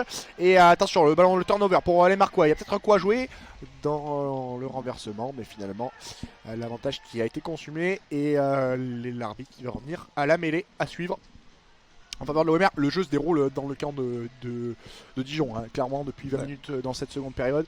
Les Marquois qui ont vraiment pris l'initiative du jeu dans cette rencontre. Et alors qu'il y a la rentrée de François Herry pour l'OMR qui rentre à la place d'Hugo Strati. François Herry qui est évidemment un nom qui vous parle. Si vous, évidemment, je sais que vous êtes des amateurs de rugby qui nous écoutez. Et François Herry, c'est un joueur qui a notamment été formé du côté du Stade Aurillacois, qui a passé aussi quelques années à La Rochelle, quand les Rochelais évoluaient en Pro D2. Et puis plus récemment, François Herry qui était de la montée en puissance du club de Nevers en Pro D2. Nevers qui a disputé les phases finales de Pro D2, qui s'est stabilisé à ce niveau-là. Et François Herry qui en faisait partie, et même un acteur majeur de ce renouveau de l'Ussonne. Et il fait donc son entrée pour ses 20 dernières minutes au poste de centre à la place d'un Hugo Stradi qui aura livré une belle partie ce soir. Ouais, il aurait été un peu dans l'ombre, on l'a pas vu forcément faire des superbes franchissements, mais voilà, il a toujours été là pour apporter du punch. Il a été défensivement aussi très correct. Alors que voilà, là on a en avant de la part, il me semble que c'est le numéro 8, c'est Thibaut Domenech qui a lâché qui a perdu le contrôle du ballon, pardon. Ah, sorti de mêlée, ouais, dommage. Mêlée, c'est dommage parce que c'était bien joué. Là on inverse la position de la mêlée, c'est MZ qui va pouvoir lancer son équipe alors qu'on est toujours dans la zone C, aux alentours de la ligne médiane. Un nouveau remplacement, il me semble, c'est la sortie de Dari Desplan qui lui aussi a été très en vue, très actif. Il est d'ailleurs ovationné par ce public marquois. Ouais, on l'a vu beaucoup être là aujourd'hui au niveau offensif. Il a régalé le public et il est remplacé par le numéro 22, il me semble, Wilfried Wasilkowski, qui va se positionner sur l'aile gauche. Et alors que là on essaye de supporter son équipe, de les encourager dans cette mêlée. Introduction, on rappelle, Dijon. L'introduction de Dijon dans la zone C, là-bas, l'introduction en faveur de Lacroix et la pénalité en faveur de Dijon. On a poussé en travers du côté de l'OMR, notamment du côté gauche, l'axe gauche de la mêlée. Et une belle pénalité à venir. Attention à ne pas relancer Dijon dans cette fin de match. Hein. Voilà, pour l'instant, l'OMR qui a une marge, qui a 13 points d'avance, qui est à l'abri notamment d'un essai transformé, d'un éventuel essai transformé. Mais oh, cette pénalité touche qui ne va pas sortir et qui va même sortir en ballon mort. Oh, la rage de Félix, là, l'arrière de Dijon, qui a été trop gourmand sur cette pénalité touche et qui est allé trop loin, qui a visé trop loin. Et donc ce ballon qui sort en ballon mort. Et on va revenir donc à une mêlée en faveur de l'OMR à l'endroit de la pénalité.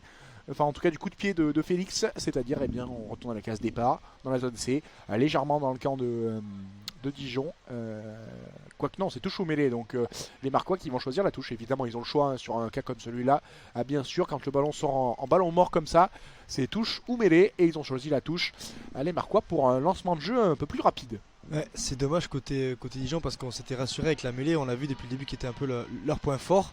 Et voilà, malheureusement, c'est vendangé par l'arrière Martin Félix qui a été trop gourmand, comme tu l'as dit, et qui donc a permis à Marc Cabral de récupérer cette balle. Alors que là, on envoie du jeu, très belle passe après contact, mais finalement, c'est bien récupéré. On revient à une position, à un avantage côté Marc Cabral, mais voilà, on a vu encore un bon lancement qui aurait pu aller loin. Et finalement, c'était la passe après contact qui était mal ajustée. On récupère une pénalité encore dans cette fameuse zone C. Aux alentours de la ligne médiane. Ouais, et pour l'instant l'OMR qui a évidemment gagne sans partage, sans conteste cette seconde période, a entièrement dominé hein, après 23 minutes dans ce second acte. Mais voilà, plus globalement, ils arrivent à museler cette équipe de Dijon qui n'a plus marqué de points depuis la 34e minute de jeu. Quasiment 30 minutes que les Dijonnais sont scotchés à ces 3 petits points. Et évidemment, pour gagner un match à l'extérieur, 3 petits points, c'est assez compliqué en règle générale. Mais là, pour l'instant, Dijon qui, déjà avant de trouver la faille, pour l'instant n'a pas la possession dans cette seconde période. Ce qui évidemment complique beaucoup la tâche. Simon Rickbourg qui, lui, ne va pas être trop gourmand sur cette pénale touche et qui trouve, qui assure même ce coup de pied. Lancé à venir pour l'OMR dans les 22 mètres de Dijon. On est dans la zone C. Là-bas, on est à une quinzaine de mètres de l'embut de Dijon. Et pourquoi pas l'OMR, non pas assurer la victoire, loin de là, mais faire un grand pas vers le succès là en cas d'essai sur cette situation. Et alors que les changements continuent, notamment du côté dijonnais, avec un retour hein, du côté de Dijon, c'est gros. Vérac. Ah non, c'est Vérac. C'est Vérac qui est rentré. C'est Vérac qui fait son retour dans le pack de Dijon pour se lancer. Oui, alors que là, ça peut être une occasion pour Marc-en-Barœul de prendre le large. Parce que là, il est perdu. un peu plus d'un quart d'heure, et finalement, c'est en avant, mal contrôlé par Marc-en-Barœul. On va essayer de se dégager côté Dijon. Peut-être MZ qui va vouloir petit coup de pied de dégagement. Oui, c'est bien joué. C'est lent et ça va trouver une belle touche, très belle touche dans la zone C, environ vers les 40 mètres, toujours dans le camp de Dijon. On a dégagé comme on pouvait, ouais, c'est encore dommage, c'est vendangé cette touche. Mais pour l'instant tout va bien côté Marc-en-Barœul. L'avance de 13 points est toujours là. Mais attention à ne pas trop vendanger ces actions. Alors que là c'est alignement réduit. Non, il me semble. Alignement réduit, alignement réduit tout à fait, avec des avants détachés dans la ligne de 3/4. Le ballon difficilement se matché de la part du sauteur marquois, et finalement on a récupéré cette possession. On est plein axe à 40 mètres de l'embut de Dijon dans la zone C. Le dédoublement bien fait avec Casanable, a sauté, a bien fait pour son ailier là-bas. En tout cas un joueur qui avait pris le poste à l'aile, mais finalement il a commis en avant. C'était Cédric Yonqueux qui commis cette faute de maître. Dommage, il est arrivé un poil tard Cédric Yonqueux, et donc il a dû tendre les bras pour essayer de récupérer cette balle. Malheureusement c'était trop court pour lui. Ah dommage, il y avait un vrai boulevard. Il y avait un vrai boulevard là. Là on pouvait aller loin, mais malheureusement c'était encore un peu mal ajusté. Et donc ça conduit à une touche pour Dijon. Dijon qui est pour l'instant apathique en cette seconde mi-temps. Ils sont étouffés. Ouais, on les voit plus. Dès qu'ils ont la balle, c'est récupéré par Marc-en-Barœul, et on n'a pas vu encore de grosses attaques, mais là peut-être on va se tromper peut-être, mais c'est bien plaqué. Alors que Liabio qui a fait son retour, on a oublié de vous le signaler, qui a fait son retour évidemment, le contestataire qui a été pénalisé d'un carton jaune, section de carton jaune à la mi-temps. Alors que là on essaie de gratter côté Marc-en-Barœul, mais l'arbitre ne dit rien. Les esprits s'échauffent et finalement c'est pénalité. Alors qu'MZ très gros plaquage jaune, carton pour François. On verra par la suite, mais c'est vrai que là c'est très mal joué de la part de. Alors que là en avant de Dijon, on n'a pas pu profiter, mais ouais, là je pense que ça pourrait mériter un jaune. Il va le prendre. L'arbitre de touche qui signale son drapeau. On va quand même vous expliquer l'action. Il y a eu exactement les Marquois qui ont commis une faute sur le ruck là dans les 40 mètres dans la zone D, dans les 40 mètres de Dijon. C'est joué vite de la part du demi de mêlée Lacroix qui joue vite, qui profite du fait que les Marquois ne soient pas à 10 mètres, et François Héry qui fait le coup classique de la cravate avec Lacroix qui se baisse un petit peu. François Héry qui fait une cravate, et donc l'arbitre qui signale au capitaine Philippe Duprez, Marquois qui lui explique la situation. Évidemment François Héry qui est rentré depuis à peine 5 minutes et qui ressort après ce carton jaune. Logique, il n'y a pas de contestation possible, et ça va donner une occasion aux Dijonnais qui cette fois ne sont pas trop gourmands avec Quentin Alarme, qui trouve la touche à 5 mètres de l'embut de l'OMR dans la zone A. On est de retour dans les 22 mètres marquois, et les Marquois s'en seraient bien pressés là dans cette fin de match. Il reste un peu moins d'un quart d'heure, et pourquoi pas l'occasion de relancer ce match pour Dijon avec une lancée à venir. Ouais, alors que ma super loupe me dit que c'est Cambero plutôt qui a été pénalisé, le numéro 20, et pas François Héry, mais en tout cas voilà, c'est que là on l'avait dit qu'il fallait faire gaffe et prendre un carton jaune et absolument. Avoir un lancer à défendre à 5 mètres, c'est compliqué, mais en tout cas très bien capté par Marc-en-Barœul. Il me semble que c'est Yonqueux qui récupère, et encore une balle vendangée par Dijon. Marc-en-Barœul qui essaie de structurer un molle, mais qui se fait renflouer.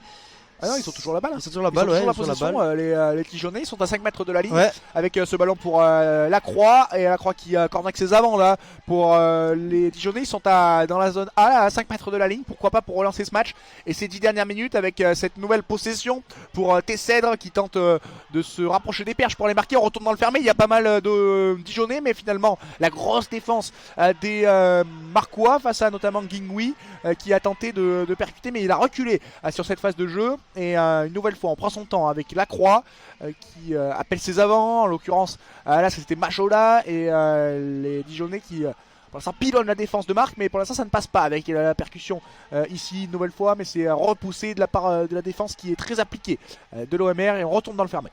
Ouais, on se dans la fermée alors que là on essaie de perforer la ligne de défense, mais ça défend bien côté marquois alors qu'on va essayer de jouer côté ouvert avec un lancement sur la largeur droite dans la zone B, mais c'est bien défendu par Marc Ambarol qui a peut-être récupéré le ballon. Non, finalement c'est bien par Lacroix qui essaye de tergiverser mais qui arrive finalement à garder ce ballon.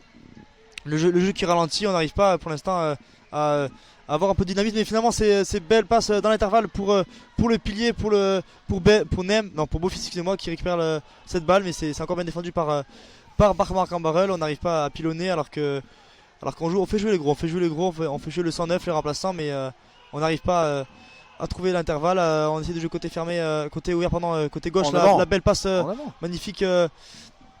Mais l'arbitre qui ne va pas là en avant, c'est vrai que c'était un peu limite, mais c'était quand même bien joué de la part de Dijon qui a proposé une belle passe croisée, alors que là c'est de Lacroix qui essaye de faire un petit filou. Lacroix, alors que là c'est marqué. Et c'est Dijonais. Incompréhension un peu de la part des défenseurs on dirait qu'ils sont arrêtés pendant 1 ou 2 secondes, on n'a pas compris. Et Lacroix qui vient très beau flair là. Il a vu le trou, on a vu il y avait une retard dans la défense de Marc Ambarel, il en a profité. Et donc il était dans la zone A, aux alentours des 15 mètres. Ça faisait plusieurs fois de jeu qu'on n'arrivait pas à trouver le trou, voilà. Excusez-moi de l'expression. Et il a voulu, au lieu de faire la passe, il a feinté. Il a trouvé l'intervalle, il est rentré par la petite porte. Il a accéléré, il est venu aplatir dans la zone A, un peu vers la gauche, un peu entre la zone, au milieu. Pile au milieu entre la ligne de touche gauche et le poteau gauche. La pénalité qui est importante pour Quentin Lalarme, pour recoller à moins de 6 points, donc à apporter un essai transformé. Alors que du côté Marc Ambarel, on veut défendre. Quentin Lalarme, c'est bien frappé, c'est magnifique, magnifiquement frappé par Quentin Lalarme qui a réglé la mire. 16-10, il reste un peu plus de 10 minutes il me semble. Si on compte, on compte les arrêts de jeu, alors 10 minutes, là tout a changé. Côté la physionomie du match a totalement changé, la physionomie du match. On l'a dit, 16-10, alors qu'on pensait que Marc Ambarel était totalement supérieur dans cette deuxième mi-temps. Les Dijonais qui nous ont prouvé le contraire, et là on est côté jaune et bleu, on est sous la menace d'un essai transformé. Alors qu'on va peut-être essayer de. J'ai vu des personnes rentrer, il me semble que c'est. Le numéro, je n'arrive pas à voir qui est rentré, mais en tout cas, c'est Combero. C'est Combero, je crois, qui fait son entrée. Combero, il me semble. Ouais, c'est lui, me semble-t-il. Mais en tout cas, c'est vrai que c'est dommage, hein, parce que Dijon, là, qui relance totalement ce match et se suspense dans cette rencontre. On le disait, hein, voilà, ils pouvaient relancer cette rencontre sur cette fin de partie. Ah ouais, il y a une inversion de numéro. Ouais, c'est ça. On s'est trompé tout à l'heure pour le carton jaune. C'était bien. Vous avez raison. C'était bien François-Éric qui avait coupé dans le carton jaune, qui a toujours son équipe en infériorité numérique pour encore quelques minutes restantes. Et du coup, Combero qui est rentré à la place de Cazenave. Ouais, ballon pour les Dijonais là, avec cet échange de jeu au pied. On retrouve ce ballon pour l'OMR avec le ballon pour Paul Decavel dans la zone B. Le jeu au pied vrillé mais complètement dévissé de la part de Decavel, extérieur du pied, qui arrive dans les mains dijonnaises dans la zone B. La relance à la main, bien fait, avec cette remise intérieure, et on repique de la part de Guigon qui slalom, mais en avant sur la remise intérieure de la part de Guigon. Allez, il reste moins de 10 minutes. Allez, 5 grosses minutes à jouer dans cette rencontre. Et l'OMR qui n'est pas à l'abri, l'OMR qui, on le pensait, avait le match en main, hein, tu le disais, mais voilà, pour l'instant, en tout cas, Dijon qui est revenu dans le match, qui a la portée d'un essai transformé. Et on va voir sur cette fin de partie si l'OMR va réussir à gérer et pas refaire le coup de Pédaride en ouverture de ce championnat de France, de National 2. Et l'OMR qui avait perdu dans les dernières secondes face à l'équipe de Châteauneuf du Pape. Mais en tout cas, voilà, on voit les Dijonnais qui s'arranguent. En l'occurrence, c'était Lacroix, le demi de mêlée, qui a marqué l'essai tout à l'heure, qui appelle un petit peu ses coéquipiers pour leur dire que c'est possible. C'est possible, évidemment. Il y a un coup à faire pour Dijon ce soir, sur la pelouse de Villeneuve d'Ascq. Alors que c'est vrai que Lacroix, je pense, ça a été un peu l'élément décisif côté Dijonnais. On l'a vu, sa rentrée et s'accompagner de belles attaques placées, de bonnes transmissions. De bonnes intentions de jeu qui ont conduit sur son essai, mais en tout cas voilà, l'entrée de Lacroix est positive pour Dijon, qui n'a pas la balle sur cette mêlée, mais qui va, on l'a vu, son pack a été très puissant depuis le début de cette rencontre. Peut-être essayer d'inverser la mêlée, alors que là la mêlée est plutôt stable Et au contraire, c'est Marc Amberal qui oui, qui pousse, très grosse poussée, très très belle mêlée de Marc Amberal qui est en difficulté depuis le début cette mêlée. Et le pack des jaunes et bleus qui a totalement roulé sur son homologue dijonnais. On obtient une pénalité dans la zone D, un peu entre les 40 mètres et les 50 mètres. Et c'est Simon Rigbourg qui prend la décision de tenter cette pénalité. Celle-là, elle peut valoir cher. Hein. Ouais, celle-là, elle est très décisive. On est, voilà, comme on l'a dit, il reste 5 bonnes minutes. Alors qu'on va peut-être observer la rentrée prochainement, peut-être à la prochaine phase d'action de François Herry, oui, il me semble. Ouais. Retour du carton jaune. Retour du carton jaune. Mais celle-là est importante. Ouais. Je crois qu'il doit être à 4 sur 5 ce soir, Simon Rigbourg. Et à 5 minutes de la fin, passer la marque à plus 9, donc se mettre à l'abri d'un essai transformé. Ça serait quand même de bon augure pour l'OMR dans cette fin de rencontre. Cette fin de rencontre à suspense, on vous l'avait dit, on vous l'avait vendu comme ça à la mi-temps, ça allait être une rencontre à suspense.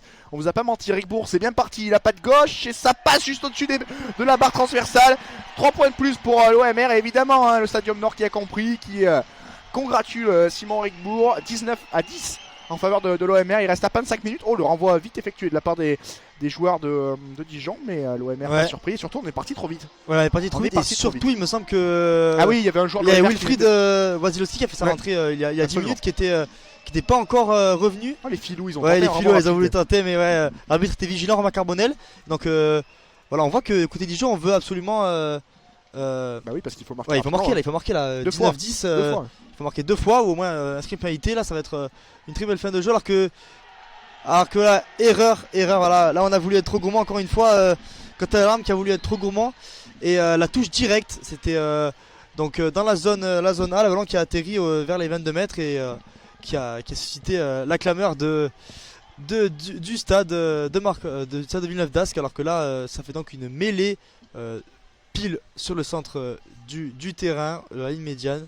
C'est dommage côté dijonnais parce que voilà, c'est vrai que le lancer était le renvoi était décisif, et là de perdre le ballon comme ça sur un renvoi trop long, c'est dommage. Bah surtout qu'il a eu l'occasion de le refaire la première fois à la limite en temps. On aurait pu se dire bon, s'il le met direct en touche, c'était un peu la précipitation, mais là il a eu le temps de le refaire une deuxième fois et celui-là il est direct en touche. En tout cas, c'est tout bénef pour l'OMR. Mêlée plein axe, plein centre du terrain, au niveau de la médiane, en plein axe, au niveau du lieu de frappe des coups d'envoi, et l'introduction à venir pour l'OMR. Il y a 2 options, mais sûrement c'est le côté gauche qui va être privilégié là-bas dans le fermé avec l'introduction et à la grosse poussée des Marquois qui vont enfoncer le pack dijonnais, et à la pénalité pour l'OMR. Et bah non. On s'enflamme. On y a cru. Je me suis enflammé. Ouais, c'est vrai que moi aussi j'ai cru voir l'avancée était franche. Mais c'est vrai que là, ça fait 2 mêlées que Marc Amberal, qui était pourtant un peu en difficulté niveau mêlée. Et les changements. Ouais, ils ont totalement inversé la donne. Et donc là, pour l'instant, la mêlée est à refaire. C'est compliqué côté Dijon. Parce que là, voilà, il reste très peu de temps. En plus, là, 9 points, ça fait qu'on perd le boost défensif. Et quand c'est un voyage à vide. Pour le stade dijonnais. Ouais, le Stade Dijonnais, on vous le rappelle, hein, qui est une équipe qui descend de Fédéral 1 l'année dernière, l'une des 2 équipes qui descendent de National, pardon, décidément, de National tout court, de la 3ème division française, et qui a un statut assumé dans cette division, dans cette nouvelle division de National 2. Et pour l'instant, Dijon qui s'incline ce soir au Stadium Nord. Nouvelle mêlée donc avec l'introduction pour l'OMR et la nouvelle grosse avancée des joueurs de l'OMR, et pas de pénalité signalée par l'arbitre. Ça joue, ballon un petit peu cafouillé mais conservé de la part de l'OMR, qui sait l'importance de ce ballon là. Il reste un peu plus de 2 minutes à jouer, et surtout ne pas se mettre sous pression, ne pas offrir à Dijon une fin de match un petit peu folle. Pour l'instant, il y a un matelas avec ses 9 points d'avance qu'il ne faut évidemment pas gâcher avec cette fin de match. Avec le ballon pour l'OMR, on va tenter un petit box kick à l'ancienne avec ce jeu au pied dans la boîte qui est plutôt bien tapé, avec Wassiron qui va être à la lutte, et finalement la récupération de Guigon dans la zone D à 30 mètres de l'embut de Dijon. Donc on essaie de gratter, mais finalement c'est bien trouvé côté fermé. On est sur l'aile gauche, très bonne percée de la part du numéro 19 de Dijon. On rejoint l'intérieur pour un autre avant, alors que là Thibault Lacroix essaie d'écarter côté droit dans la zone C. Le décalage sur l'aile droite, magnifique. On arrive à trouver son lié. Quelle percée magnifique, quelle percée incroyable, mais quel essai, quel exploit individuel encore une fois. C'est, il me semble, Vilo qui était rentré il y a à peine 2-3 minutes, qui a totalement mystifié la défense jaune et bleue. Et là, tout est à refaire. 19-15. On va se précipiter côté Dijon pour pouvoir transformer. Mais là, waouh, là on est époustouflé. Quelle action de classe de la part de Dijon. On était sur l'aile gauche. Turnover à l'alentour dans la zone. Dans la zone D, pardon, excusez-moi, on a traversé tout le terrain, on allait sur l'autre aile droite dans la zone A. Et c'était, ça passe, oui La ça transfo passe. qui passe. 19 à 17. C'est fou cette fin de match. C'est fou cette fin de C'est match, fou. alors que là, on ne sait pas trop bien combien de temps il reste. Et retour de François Héry pour la dernière minute de ce match. Mais quel essai, Quel essai, t'en ouais, parlais. quel essai, Mais ouais. quel essai, ce renversement de la zone A vers la zone B là-bas. Et au niveau des 40 mètres de Villeneuve d'Ascq, à l'ailier de Dijon qui récupère le ballon, crochet intérieur et gros tout droit le long de la ligne de touche pour mystifier la défense de l'OMR. Époustouflant, franchement un éclair dijonnais. On pensait pas que ça pouvait encore arriver dans cette fin de match. Mais comme quoi, cette fin de match, c'était pas fini. On vous disait l'OMR ne devait pas relancer Dijon. Dijon s'est relancé tout seul, tout simplement. Et les Dijonnais qui, voilà, avec ce nouveau coup d'éclat, qui marquent cet essai et qui reviennent apporter une pénalité d'un drop. Tiens, pourquoi pas, de l'OMR. Et voilà, on relance ce ballon dans ses 22 mètres. Mais Dijon n'a pas le choix. C'est l'une des dernières actions de cette partie. Et les Dijonnais qui relancent avec ce ballon dans la zone C. On relance à la main, évidemment. Il y a 80 mètres à remonter pour Dijon. Mais la belle défense ici de l'OMR qui repousse dans ses 22 mètres l'équipe de Dijon. Et on rejoue une nouvelle fois à la main. 19-17 pour l'OMR qui se fait peur dans cette fin de match pour sa troisième réception. Dans cette Nationale 2, on joue ce ballon dans la zone D avec les crochets le long de la ligne médiane ici, là, le long de la zone D pour Guigon qui n'est pas projeté en touche et Dijon qui continue sa remontée de balle. Ouais, alors que là, c'est vrai que Dijon qui est au four et au fourneau comme on dit, mais alors que là on va essayer de trouver un décalage. C'est magnifiquement bien joué, l'intervalle trouvé par le numéro 8, la passe directement. C'est bien, c'est bien défendu. Quel jeu magnifique. On s'enflamme côté Dijonnais. Les passes après contact. On est dans la zone B, pardon. On aurait pu jouer côté ouvert, mais on est revenu vers l'intérieur. Mais en tout cas, on a gagné 50 mètres. C'est magnifique ce que propose Dijon pour l'instant. Attention à pas trop s'inflammer. Alors que grattage côté Marc-Ambaral qui n'est pas assuré. Lacroix qui joue côté ouvert, alors que là on est. Ah, mauvaise transmission, on perd des mètres, mais c'est pour Vilo va-t-il refaire l'exploit? Vilo qui essaye de passer après contact un peu acharné, mais ça passe finalement. Mais quelle inspiration de la part de Dijon qui pour l'instant ne commet pas de faute de main. On est toujours dans la zone B, pardon, excusez-moi, on est vers les 40 mètres. C'est la folie.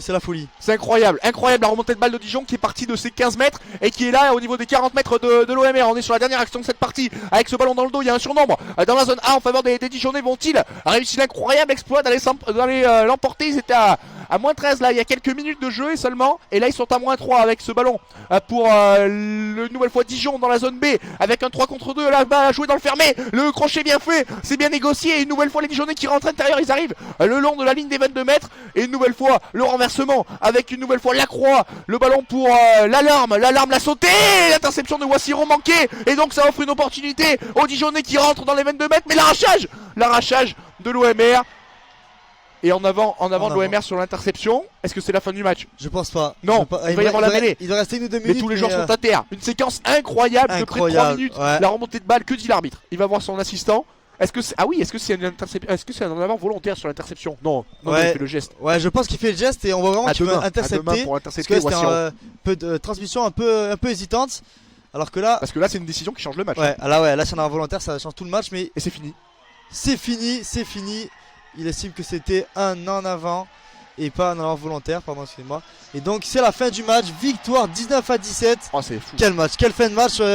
On pensait l'OMR très bien, confortablement en haut du tableau d'affichage. Et là, Dijon qui marque un essai 3 minutes avant sur une percée magnifique de Martin Vilo. Et finalement, une séquence de plus de 3 minutes incroyable sur côté Dijon. Et au final, on n'a pas réussi à trouver l'intervalle. Très bon succès de Marc-Ambaral qui s'est fait vraiment peur. Et côté Dijon, on peut nourrir des regrets, ouais, parce que là, les 10 dernières minutes ont été folles. des deux côtés. Et ça fait 19-17 victoire des jaunes et bleus face au Stade Dijonnais. Quel sport fantastique le rugby. Ouais, Franchement, on pensait que c'était fini il y a 5 minutes, 19-10 c'est en jamais faveur de fini le l'OMR. rugby. Mais qui tenait son rythme là, il tenait le ballon. On se dirigeait vers une victoire confortable, sans bonus défensif pour Dijon. Confortable, non, peut-être pas jusque là, mais une victoire sèche, mais voilà, une victoire un petit peu plus tranquille pour l'OMR. 19-10, le score était quasiment fait. Bah non, un énorme éclair de Dijon vient relancer tout ça, et derrière une séquence énorme sur près de 3 minutes là à la fin. Voilà, les Dijonnais qui peuvent avoir des regrets. La décision de l'arbitre à la fin, est-ce qu'avantage en avant volontaire ou pas, elle est justifiée. Ouais, elle est justifiée. On voit vraiment qu'il fait. Moissiro fait le geste pour attraper des mains en l'air sur la sautée, il n'y a pas photo. Très peu de regrets pour Dijon. Très efficace dans son jeu et ça permet à son équipe de remporter une victoire précieuse. On le rappelle, l'OMR qui était 8ème avant le coup d'envoi et qui va sûrement passer devant son homologue dijonnais qui était lui 6ème. Alors restez avec nous parce que dans quelques instants, on va rien vous promettre, mais on va vous annoncer peut-être qu'on va avoir un joueur de l'OMR, en l'occurrence peut-être Simon Rigbourg. Oui, en l'occurrence c'est vrai. Qui va peut-être venir à notre micro, qui va monter nous voir dans quelques instants. Évidemment pour l'instant les enfants qui ont investi la pelouse du Stadium Nord pour jouer un petit peu. Les félicitations évidemment entre joueurs de l'OMR qui se congratulent bien sûr. Mais voilà, c'est une belle victoire en tout cas pour l'OMR, un match haletant avec plein de suspense, un joli match, loin d'être évidemment très spectaculaire. On a eu quelques banderilles exceptionnelles, quelques banderilles très spectaculaires, mais voilà, l'OMR qui sort victorieux de ce match à suspense. C'est vrai qu'on va peut-être accueillir dans quelques instants Simon Rigbourg, mais on va débriefer tout ça. Il arrive Simon, il arrive et ce qu'on fait, Germain, c'est que je vais le chercher. Tu vas chercher, ouais. Et je te laisse combler. Ouais, je laisse combler. et on arrive dans quelques instants avec Simon pour avoir quelques mots de l'ouvreur de l'OMR. Merci. Alors voilà, donc Thomas qui allait récupérer Simon Rigbourg qui refait ses lacets. Belle victoire, on l'a dit pour l'OMR, ça fait la deuxième victoire en 5 matchs. La deuxième victoire à domicile, c'était un succès compliqué, un succès étriqué, mais au final 19-17 c'est une belle victoire.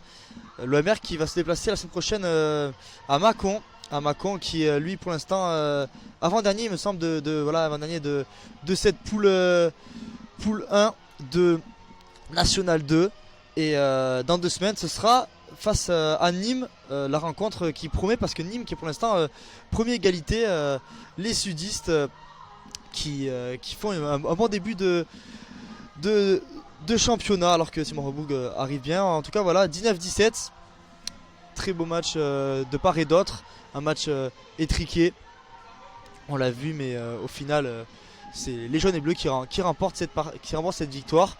Côté Dijon, on fait une bulle là pour je pense on peut nourrir des regrets comme on l'a dit. Voilà, on reste toujours unis dans ce sport. C'est vraiment ce qui fait la beauté de ce sport, c'est le collectif. Voilà, 19, il va falloir rebondir côté Dijonnais parce que voilà, ça fait troisième défaite en 5 matchs et côté Marc-en-Barœul, on vient remercier le public qui a été là tout au long de ce match et qui a permis à son équipe de remporter, en encourageant son équipe de remporter une belle victoire. Alors qu'on arrive voilà, côté Thomas qui ramène le numéro 10, Simon Rigbourg. Ok. Alors déjà félicitations Simon pour cette belle partie. Qu'est-ce que tu peux nous dire de ce match? Merci. Déjà ce match très très dur, hein. Sur la fin on s'est fait peur. On s'est fait très peur, on a pu montrer une grosse force de caractère. Jamais lâché. La dernière séquence, je sais pas combien de temps elle dure, elle doit durer 2-3 minutes, ouais, mais elle est vraiment très très dure. Et on voit que personne n'a lâché, tout le monde a continué de se replacer, plaqué, se replacer, donc ça fait du bien. C'est un bel effort collectif qui permet de ne pas encaisser un essai à la fin. D'un point de vue personnel, on l'a vu, tu as pratiquement réussi toutes tes conversions, je crois que tu as 4 sur 5 ou 5 sur 6. Ouais. Qu'est-ce que tu peux nous dire de ta prestation? Tu l'as semblé moi mon but vraiment c'est de récompenser les efforts collectifs, hein. Sans les efforts des mecs de devant, des 3/4 pour gratter des ballons, j'aurais aucune pénalité. Donc après je me dois moi personnellement de faire mon maximum pour les convertir. Donc vraiment c'est merci aux copains et voilà, c'est tout. Et donc on l'a vu, là c'est votre deuxième victoire en 5 matchs. La semaine prochaine c'est un déplacement à Mâcon. Il va falloir maintenant engranger des points pour se maintenir à un niveau confortable. C'est ça notre objectif cette année, ça a été vraiment le premier objectif à court terme de se maintenir le plus rapidement possible. Et on peut le voir, aucun match n'est facile, tous les week-ends c'est la bagarre, tous les week-ends ça va être serré, donc c'est important de la prendre à domicile celle-là et on va faire notre maximum pour être le plus compétitif possible pour aller gratter à Mâcon des points. Simon, c'est l'adaptation à Marc. Du temps de jeu, un match plein ce soir. Pour la confiance aussi, j'imagine que voilà, c'est très bien aussi. Ouais, bien sûr, ça fait du bien de gagner à la maison, c'est important. On s'était dit, on s'était fait peur avec Bédaride, où on a mené très longtemps et on s'est fait coiffer à la fin au poteau, comme on peut dire. Et donc ça fait du bien, c'est sûr, de la prendre celle-là à la maison et de montrer un peu ce que c'est le rugby dans le Nord. Ouais. Ce match-là, c'était à toi, à moi. Il y a eu des fulgurances à la fin aussi de la part de Dijon qui marque un essai là sur 50 mètres, une percussion. Il y a eu aussi un bel essai notamment de votre part aussi, où tu es à la manœuvre aussi, où tu remets intérieur à ton talon. C'était à toi, à moi. Voilà, c'est aussi gagner un match comme ça. Il n'y a pas eu 40 points de chaque côté, mais il va falloir s'appuyer dessus, quoi. Ouais, c'est sûr. On a vu qu'en première mi-temps, on s'était fait peur sur 2-3 lancements en première main où on se fait franchir. On avait essayé tant bien que mal de corriger ça et encore une fois, c'est encore derrière là qu'on se fait franchir à la fin sur l'essai, sur une mauvaise entente avec l'ailier qui n'arrive pas à prendre à l'intérieur. Donc c'est quelque chose qu'il faut qu'on bosse. On va travailler cette semaine et on va s'améliorer petit à petit. C'est vraiment une amélioration. Comme on peut le dire les coachs, c'est un nouveau groupe. Il y a beaucoup de nouveaux joueurs, pas mal d'étrangers qui viennent d'arriver aussi. Donc c'est important que tout le monde se remette au niveau. Tout le monde apprenne à jouer ensemble parce que c'est pas en 2 matchs qu'on construit un collectif. Et donc petit à petit on apprend, on grandit, donc c'est plutôt positif. Juste avant de te laisser, Dijon c'est une équipe qui était qui descend de national. Tu as senti que c'était une équipe qui aussi avait des ambitions cette saison? Ouais, bien sûr, hein, franchement j'avais vu que Dijon avait perdu quand même pas mal de joueurs.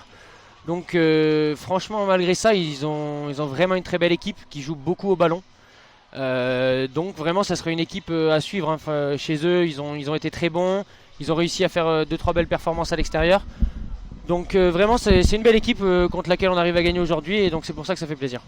Et juste dernière question avant de te laisser, on a vu Louis Dekevel qui a tenté un super drop du milieu de terrain. Toi tu as réussi le tien en plus, qu'est-ce que t'en as pensé de ce super drop? Pas mal, hein. Aux entraînements, il faut savoir qu'aux entraînements il en tape un paquet des 50 mètres comme ça là, avec le petit scénario en tête. Donc là il est venu, il l'a appelé, il l'a tenté, c'est plutôt bien, je crois qu'elle prend le poteau. Ouais, donc c'est sympa. Et Nino qui a fait un super Nino, dégagement.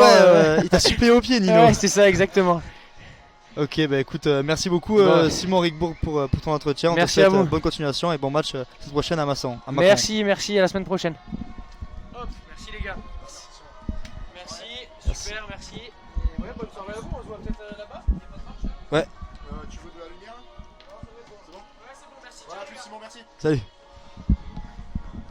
Voilà, Germain. Voilà, Simon Thomas, qui nous fait le plaisir d'être avec nous. très gentil de sa part. Bah ouais, un jeune qui arrive de Nice, hein, je vous le disais tout à l'heure pendant la retransmission, voilà, qui incarne aussi ce recrutement marquois, un petit peu double, hein, parce que c'est vrai il y a des joueurs d'expérience, de très grande expérience notamment du monde professionnel, et puis des jeunes comme Simon qui aussi se font leur place, qui essayent de se faire leur place dans cet effectif là, et des matchs comme ça, des matchs pleins pour lui aussi 80 minutes, c'est très bon pour la confiance. Oui. C'est très pour la confiance. Voilà, on va se retrouver bientôt sur l'antenne de l'ASA. N'oubliez pas, si vous voulez, de vous abonner à la chaîne Twitch pour suivre tous les matchs en direct chaque 2 semaines de l'OMR et même vous abonner aussi à la chaîne YouTube de l'ASA pour suivre toutes les retransmissions, pas forcément que dans le rugby mais dans le basket, dans le foot, on fait un peu de tout ici à l'ASA. Et en tout cas merci à toi Thomas pour ton commentaire. On se retrouve dans 2 semaines face à Nîmes. Eh bien écoute, merci Germain, merci à tous de nous avoir suivis. On en profite juste avant de conclure pour remercier l'OMR, évidemment partenaire de l'association ASA pour cette saison 2022-2023. Toutes les équipes évidemment qui nous aident à œuvrer pour réaliser ces lives. On en profite pour les remercier. On remercie aussi Simon d'avoir fait l'effort de venir, de traverser tout le stade et de monter de la grande tribune du Stadium Nord pour faire l'effort de venir à notre micro. On profite, voilà, on remercie l'OMR aussi pour son partenariat. Et puis on aura le plaisir, nous ou d'autres, bien sûr, de revenir pour les prochains matchs de l'OMR et aussi pour d'autres compétitions. Merci Germain de m'avoir accompagné, c'était très sympa. On vous souhaite à tous une bonne soirée et puis on se dit à la prochaine pour de nouveaux commentaires. Salut. Au revoir à tous, salut.